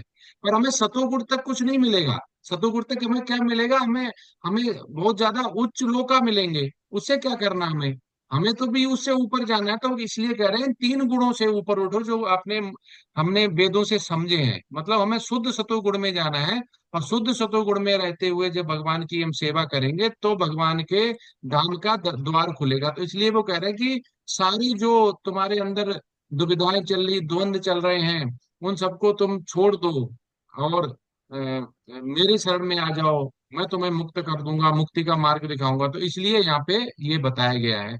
तो वेद से हमारे जो, अगर हम वेद पढ़ रहे हैं तो हम शुरू से जब स्टार्ट करते हैं, जैसे हम लेवल 1 करते हैं 18 डेज की, तो पहले दिन ही एनएनडी प्रभु जी क्या कहते हैं कि पहले दिन मत बोलना कि जब हम क्लास लिया करते थे पहले दिन मत बोल देना ये छोड़ दो, लहसुन प्याज छोड़ दो, 16 माला जप करो, सारे भाग जाएंगे।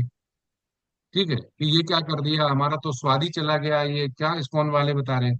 पहले उन्हें धीमे धीमे बताओ। तो वो कहते थे कि 6 दिन जिसने क्लास ज्वाइन कर ली, मतलब लेवल गीता लेवल 1 के 6 7वें दिन जरूर रहेगा वो 6 दिन में ही निकल जाते हैं जितने निकलने होते हैं। तो उसके बाद आप देखना 6 दिन के बाद ही फिर हम धीमे धीमे बताना चालू करते हैं कि एक माला जब करना ये ऐसा होता है, वो वैसा होता है। फिर उसके बाद 12वें दिन हम डोनेशन का दिखाते हैं। फिर उसके बाद ये कि अगर पहले दिन डोनेशन दिखा दिए वो कहेंगे ये तो ऐसे ही मांगने के लिए बैठे हुए हैं, हमें बता दिए। तो ये सब क्या है, क्योंकि ये सब एक प्रोसेस है। ऐसे ही भगवत गीता में भी भगवान कह रहे हैं कि ये एक प्रोसेस है, प्रोसेस का पार्ट है। अगर पहले ही सब कुछ बता दिया उनको तो सारे लोगों को दुविधा हो जाएगी, द्वंद में हो जाएंगे। इसलिए भगवान कह रहे हैं कि तुम पहले 3 गुण समझो कि ये जब ये मृत्युलोक में आए हो, दुखालय में आए हो, 3 गुणों में फंसे हो, तो 3 गुण समझोगे, 3 गुण समझ पाओगे, उनमें डिफरेंशिएट कर पाओगे, तभी तो आगे बढ़ पाओगे। जैसे डॉक्टर के पास जाते हैं तो डॉक्टर पूछता है हमसे कि बुखार है, टेम्परेचर कितना है, कब से, क्योंकि लो फीवर हाई फीवर की मेडिसिन होती है। वही व्यक्ति है उसके शरीर में ही लो फीवर हाई फीवर दोनों होते हैं। लो फीवर की मेडिसिन अलग है, हाई फीवर की अलग है उतारने के। तो ऐसे ही वो भगवत गीता जो है वो लो फीवर हाई फीवर है कि उसी से हमें भक्ति भी मिलती है। लो फीवर मतलब उसी से कर्मकांड मिलता है, और हाई फीवर का डोज थोड़ा तंगड़ा होता है, ज्यादा पावर की होती है, तो उसमें हमें भगवान कह रहे हैं कि इससे ऊपर उठ के इसको लो जरूर। वो ये नहीं कह रहे कि वेद नहीं पढ़ो, वो कह रहे वेद से केवल इतना जान पाओगे।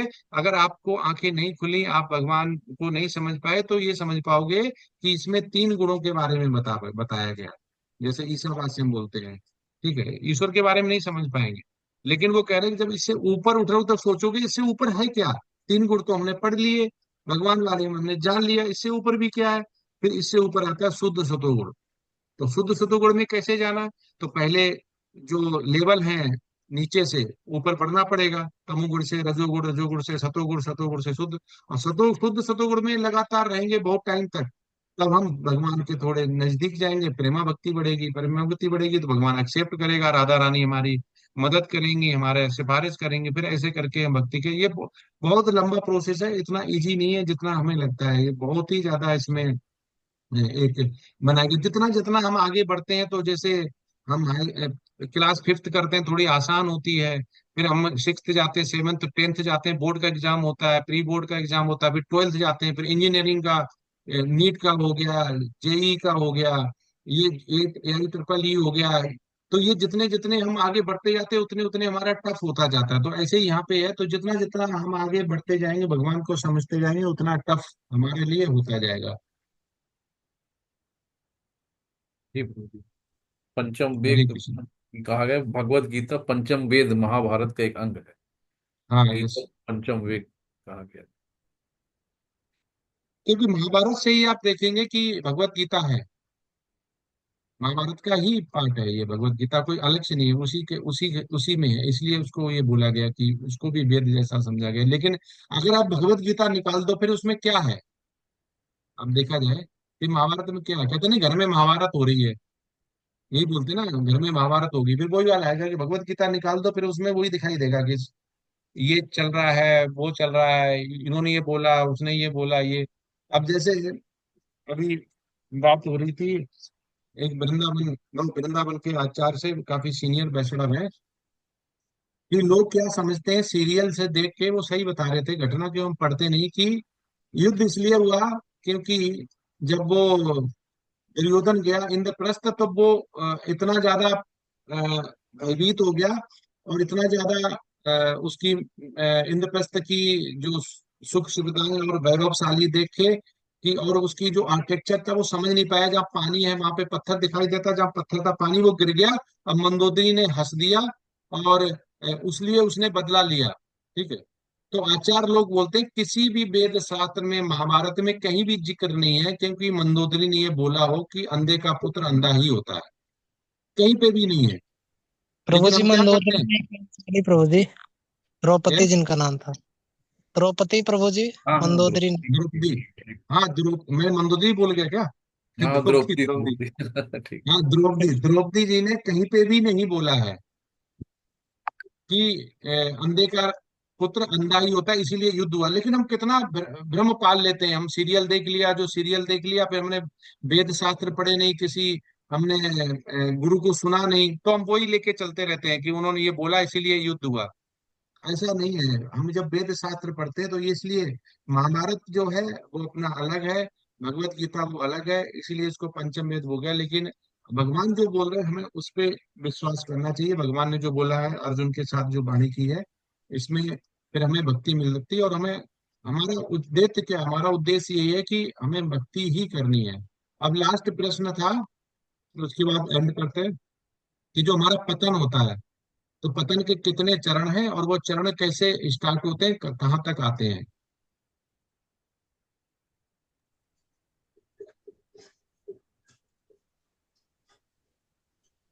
हमारा पतन भी हो सकता है, तो पतन ना हो उसके लिए हम क्या करें। साधु शास्त्र और गुरु का संग करें। जब हम इनसे बिछुड़ते हैं तभी पतन का कारण होता है। भक्ति कितनी भी ऊंची चली जाए, अगर लेकिन भक्तों का पहले तो संग। पहले तो पतन के प्रभु जी चरण होंगे, तभी तो साधु संग करेंगे कि चरण है क्या वो। काट तभी जानेंगे ना, जब हमें बीमारी पता होगी, तभी तो हम दवा दे पाएंगे। पहले तो बीमारी पता होना चाहिए कि हमारा पतन होगा कैसे, उन चीजों से हमें बच के रहना है। ये हरे कृष्णा प्रभु जी, इसके यस। पतन के बारे में 2.62 और 63 में इसकी व्याख्या की गई है। वहां पर भगवान बताते हैं कि ध्यायतो विषयान पुंस संगस्तेषुपजायते संगाति संजायते कामाति क्रोधे अभिजायते क्रोधात् भवति सम्मोहः सम्मोहात् स्मृतिविभ्रमा स्मृतिभ्रंशात् बुद्धिनाशो बुद्धिनाशात् प्रणश्यति। तो इसमें सबसे पहले ध्यायतो आता है। ध्यायतो विषयान पुंस, यानी जब व्यक्ति विषयों का ध्यान करता है, यानी पहला ध्यान हो गया, जब उस पे उसका ध्यान रहता है, संगस देशों पे जाए थे, उससे उसका संग यानी उसमें आसक्ति हो जाती है। तो आसक्ति जो है दूसरा स्टेप हो जाता है, और उस आसक्ति के कारण उसमें इच्छा का उदय होता है कि मैं इसे प्राप्त करूं। इसीलिए कहते हैं संगात संजायती कामा, यानी कामा यानी इच्छा उत्पन्न हो जाती है।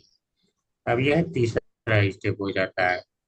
फिर तीसरा स्टेप अगर उसे पूर्ण नहीं कर पाता है, कि इच्छाएं पूर्ण नहीं हो पाती हैं, बहुत सारे अवरोध आते हैं, तो उसको क्रोध आता है। इसीलिए करें कामात क्रोध अभिजायते, यानी वह काम फिर क्रोध का रूप धारण कर लेता है, यानी उसमें क्रोध आ जाता है। चौथा, फिर क्रोधादि भवति सम्मोह, यानी और उसकी सम्मोह का अर्थ होता है जो प्राप्त करने की इच्छा थी, यानी मोह, पूर्ण मोह में आ जाता है, यानी और बलवती हो जाती है इच्छा कि अब तो मैं प्राप्त करके रहूंगा, कितना देखता हूँ अवरोध आते हैं, इस प्रकार की भावनाएं घर कर लेती हैं। फिर सम्मोहात स्मृति व्यभ्रमा, फिर स्मृति उसकी जो है भ्रमित हो जाती है। फिर स्मृति विभ्रम से स्मृति भ्रंशात बुद्धि नाश, फिर उसका जो है बुद्धि का नाश हो जाता है। और आठवां बुद्धि नाशात प्रणश्यति, और बुद्धि नाश हो गया तो उसका विनाश हो जाता है। हरे कृष्ण प्रभु जी, यानी यस। वह पतन हो जाता है। हाँ, यस। प्रभु जी ने बहुत अच्छा बताया, बिल्कुल सही बताया। धन्यवाद प्रभु जी। ये इनसे हमें बचना है। जब तक हम रूट कॉज नहीं जानेंगे कि हमारा पतन कैसे होगा, हम जानते नहीं हमारा पतन कैसे होगा, पतन के लक्षण क्या हैं, पतन के कारण क्या हैं, और हमारा पतन होते भी जा रहा है लेकिन हमें पता ही नहीं क्यों हो रहा। तो सबसे पहले जो स्टार्टिंग होती है पतन की, वो विषय चिंतन से होती है। हमें इंद्रियों के विषय बारे में बिल्कुल नहीं सोचना है। अगर सोच लेंगे तो आसक्ति हो जाएगी, आसक्ति हो जाएगी तो काम उत्पन्न हो जाएगा, काम हो जाएगा फिर क्रोध आ जाएगा, क्रोध हो जाएगा तो हमें मोह आ जाएगा, मोह आ जाएगा तो हमारा जो जो स्मरण शक्ति है वो भ्रमित होने लगेगी मोह की वजह से, और उसकी वजह से फिर बुद्धि नष्ट हो जाएगी। और बुद्धि नष्ट हो गई तो सब कुछ बुद्धि है तो हमारा पतन हो जाएगा। क्योंकि कहते नहीं कि जब हमें बहुत ज्यादा गुस्सा क्रोध आता है तो बहुत सारा ऐसा कर देते, बाद में पछतावा होता है, तो वो क्या होता है। तो इसलिए आचार्य लोग कहते हैं कि जब हम क्रोध में हो तो हमें डिसीजन नहीं लेने चाहिए, वो डिसीजन ज्यादातर रॉन्ग होते हैं, गलत होते हैं। इसलिए हमें शांत होके शांत भाव से, और ये एक भक्त की निशानी भी है कि वो संभाव रहना चाहिए उसे, इंद्रिय आसक्ति नहीं करनी है हमें, क्योंकि ये टेम्पररी है, परमानेंट नहीं है। तो भगवान यही हमें सिखाना चाह रहे हैं, उसको वही समझ पाएगा भगवान की जो बहुत ज्यादा भक्त बनना चाहेगा या भगवान का भक्त है, वो भगवान की बात अर्जुन से जो संवाद हुआ उसको समझेगा, उसको मानेगा। जो हमारे आचार्य लोग बोल रहे हैं, जो हमारे गुरुपाद ने बुक्स में दिया है, जो शिक्षा गुरु से सीख रहे हैं, जो हमारे दीक्षा गुरु है वो हमें बता रहे हैं, तो ये सब कुछ अगर हम सामंजस्य करते हैं, इसको धीमे धीमे हम इसको समझते हैं, और डे टू डे लाइफ जो हमारी है उसमें अगर हम मानते हैं, तो हम इसको और ज्यादा शुद्ध होते चले जाएंगे।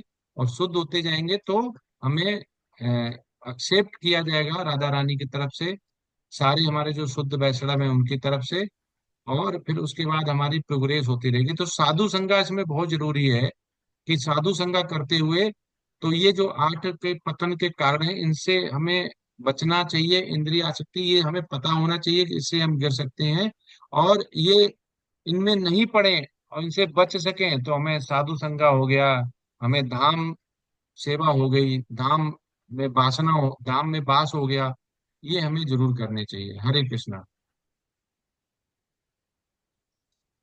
ठीक है, तो आज हो गया क्लास, अब अगली बार करेंगे। तो आज विराम देते हैं।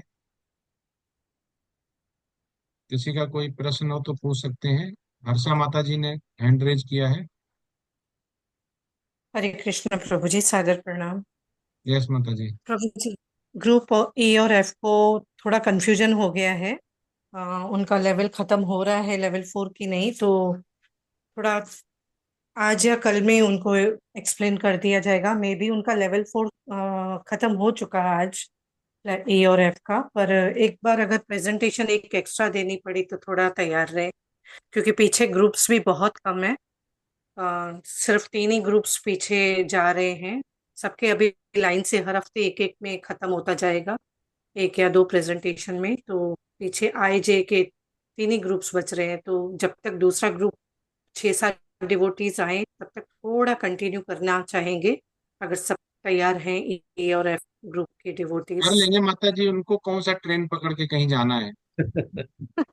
जी जी। हाँ, जी जी जी प्रभु। माता जी, हम तैयार हैं बिल्कुल। भगवान की भक्ति का तो मौका मिलना चाहिए। अब नहीं जैसे प्रभु जी, भक्ति शास्त्री भी शुरू हो रहा है ना साथ में, तो उनको लगेगा दो दो साथ में कैसे करें। कई डिवोटीज हैं, जैसे अभी भी कई डिवोटीज हैं, भक्ति शास्त्री भी साथ में कर रहे हैं, लेवल 4 भी कर रहे हैं। तो 1-2 प्रेजेंटेशन थोड़ा देख ले। हाँ, भक्ति को मेरा तो मानना ये कि भगवान की सेवा जो मिलती है वो बड़े सौभाग्य से मिलती है, कहीं न कहीं से आती है। तो भगवान की सेवा मिल रही है क्योंकि हम भगवान के बारे में यहाँ पे वार्तालाप कर रहे हैं, भगवान के बारे में सुन रहे हैं, भगवान के बारे में सुना रहे हैं, श्रवण कर रहे हैं। तो ऐसी सेवा जब मिलनी चाहिए, बड़ी अच की कृपा होती है, छिपी छिपाई आती है, सबको मिलती है कि इतना टाइम है ये प्यूरिफिकेशन के लिए। तो ऐसी सेवाएं जरूर लेनी चाहिए जहाँ पे मौका मिले। मेरे हिसाब से सभी लोग करेंगे, इसमें कोई मेटलिस्टिक नहीं, अध्यात्म है और सीधे डेडिकेटेड टू भगवान राधा रानी है। तो कर लेंगे, कोई दिक्कत नहीं है। और अभी भक्ति शास्त्र का भी काफी आउटसाइड से भी आए हुए हैं, तो उसके भी इंटरव्यू वगैरह रख के उनका भी बैच बनाया जाएगा। तो ऐसा इसलिए माता जी बता रही होंगी। लेकिन आप लोग जिसने भक्ति शास्त्र में ले लिया है, लेवल 4 में भी है, तो वो दोनों कर सकते हैं क्योंकि दोनों का महत्व अलग अलग है। उसको ऐसा नहीं एक को बाईपास कर दिया कि आप भक्ति शास्त्र में हो गया, लेवल 4 में कुछ टाइम बचा हुआ है तो भक्ति शास्त्र करेंगे। तो उसमें कोई छोटा कोर्स बड़ा कोर्स नहीं होता है, क्योंकि समय में ही भगवान के बारे में बताया जा रहा है। कुछ उसमें कुछ एलिब्रेट करके बताया जा रहा है, पढ़ने का तरीका अलग है, उसमें यूनिट 5 है, 2 बुक्स बढ़ जाती हैं। लेकिन सारा जो सेंटर है हमारा वो भगवान ही रहने चाहिए। हम चाहे कुछ भी पढ़ें उसमें भगवान को देखें, चाहे हम कुछ भी खाएं तो भी भगवान को देखें, कोई भी एक्टिविटी करें 24 घंटे हम भगवान को देखें। प्रभुपाद तो यहाँ तक बोलते हैं कि 24 आवर्स जो भी हम करे वो भगवान के लिए। उसमें 10 मिनट भी अगर हमने भगवान को याद नहीं किया तो समझो हमारे पतन का कारण है, वो 10 मिनट ही हमें पतन में गिरा सकते हैं। यहाँ तक आचार्य लोग हमें आगाह करते हैं। तो इसलिए जो सेवा मिली है कि आगे कंटिन्यू करें, तो उसको आप प्रेजेंटेशन दे सकते हैं तो देना भी चाहिए। फिर उससे क्या लगता है, नहीं देंगे कि बस वेट कर रहे थे कि कब ये जल्दी से गले का फंदा हटे, जो लेवल 4 है, प्रेजेंटेशन देके सैटरडे को और भक्ति शास्त्र में जाए और इससे पीछा छूटे। अगर ऐसा हम सोचते हैं तो फिर वो भक्ति नहीं है, फिर तो वो मेटलिस्टिक हो गया। तो हमें सेवा से नहीं डरना चाहिए, और प्रभुपाद कहते हैं सेवा मस्ट है। मैं एग्जांपल बताता हूँ, मैंने शायद पहले भी सुनाया हुआ। ये जब हम मंगलोर गए थे जब मंदिर का इनॉग्रेशन होना था, तो वहां पे एक प्रभु जी थे, पुंडेरी प्रभु जी, वो बॉम्बे से आए हुए थे मंदिर बनवाने के लिए, छाता लेके डंडा लेके पूरे दिन रहते थे, इधर उधर भगाते रहते थे। तो मैं सुबह सुबह का टाइम था, माला जप कर रहा था। माला जप कर रहा था तो उन्होंने पंच विग्रह लाने थे वहां से इधर, और मैं माला जप कर रहा, उन्होंने मुझसे पहले बोला कि चलो वहां से वो लेके आने हैं। तो मैं तो सोचा कि अभी पूरी माला कर लेता हूँ, क्योंकि माला पूरी नहीं हुई थी। वो 108 मतलब 108 में कहीं पे 90 पे हुई होगी, तो हमने 8 कर लेते हैं। तो उन्होंने तुरंत बहुत डांटा और रखवा दिया मेरा बीच में ही। वो नहीं करते, थोड़ी देर में तो डंडा भी मार देते, ऐसा नौबत आ गई थी। तो मैंने वो बैग उतार लिया रख दिया। फिर उन्होंने समझाया कि बोला, मुझसे बोला कि प्रभु जी सेवा इज द मस्ट, सेवा अगर बोलता है वो करना चाहिए पहले, माला बाद में होता रहेगा। तो वहां से सीखने को मिला है कि अगर भगवान की सेवा कर रहे हैं और हमें कोई आदेश मिला है डायरेक्ट भगवान की सेवा करने के लिए, तो उस समय हमें सारे कार्य छोड़ देने चाहिए। लेकिन जब भगवान की सेवा नहीं कर रहे, अगर उस समय गुरु हमारे सामने आते हैं, तो हमें भगवान छोड़ के भी गुरु के स्वागत के लिए आना चाहिए। तो एक बार आरती नहीं हो रही थी, प्रभुपाद किसी ह्यूस्टन या हमें ज्यादा याद नहीं किस मंदिर में गए थे, तो प्रभुपाद पहुंच गए और भक्त लोग अंदर से बाहर उनको रिसीव करने नहीं आए। प्रभुपाद वेट करते रहे और भक्तगण अंदर ही थे। प्रभुपाद बहुत नाराज हुए। उन्होंने बोला कि व्हाट इज दिस, क्या कर रहे हो, एक गुरु आया हुआ उसका स्वागत नहीं, कुछ नहीं है। तो लोग समझ नहीं पाए कि मतलब एक हम भगवान की सेवा करें, गुरु की सेवा करें, अभी करें भगवान सर्वोत्तम है और हम गुरु के लिए नहीं। तो प्रभुपाद वहां पे समझाते हैं कि जो आप यहाँ भगवान तक पहुंचे हैं, जो कीर्तन बताया भगवान के बारे में बताया वो गुरु ने बताया। अगर भगवान की कोई सेवा का कार्य नहीं चल रहा है उस समय सर्वोत्तम कौन है? गुरु। लेकिन जब भगवान की डायरेक्ट सेवा की बात आती है, भगवान के लिए पुष्प बनाना, फूल बनाना, वस्त्र बनाना, भगवान का श्रृंगार करना, कुछ भी भगवान के बारे में आती है तो सेवा फर्स्ट पे आती है। उसमें माला जप संकीर्तन कीर्तन भी पीछे रह जाता है। तो ये बहुत चीज जब हम यात्रा करते हैं वैष्णव के साथ, गुरु महाराज के साथ, शिक्षा गुरु के साथ, तब हम सीखते हैं ये चीजें। हरे कृष्णा। तो करेंगे माता जी, सभी लोग आप उनको असाइन करिए। जी प्रभु जी, धन्यवाद प्रभु जी। हरे कृष्णा। हरे कृष्ण। ठीक है, आज चलते हैं, आप आज्ञा दीजिए। वांछा कल्पतरुभ्यश्च कृपा सिंधु एव च पतितनां पावनेभ्यो वैष्णवेभ्यो नमो नमः। हरे कृष्णा कृष्ण कृष्ण हरे हरे, हरे राम राम राम हरे हरे। अनंत कोटि वैष्णव वृंद की जय। श्रील प्रपाद की जय। सभी वैष्णव आचार्यों की जय। सभी वैष्णव भक्तों की जय। श्री गुरु महाराज की श्रीमद् भगवत गीता की जय। हरे कृष्णा। सभी को धन्यवाद प्रणाम। हरे कृष्णा प्रभु जी, सादर प्रणाम। प्रभु जी सादर हरे प्रणाम। कृष्णा हरे कृष्णा। हरे कृष्ण कृष्ण कृष्ण हरे हरे। हरे राम राम राम।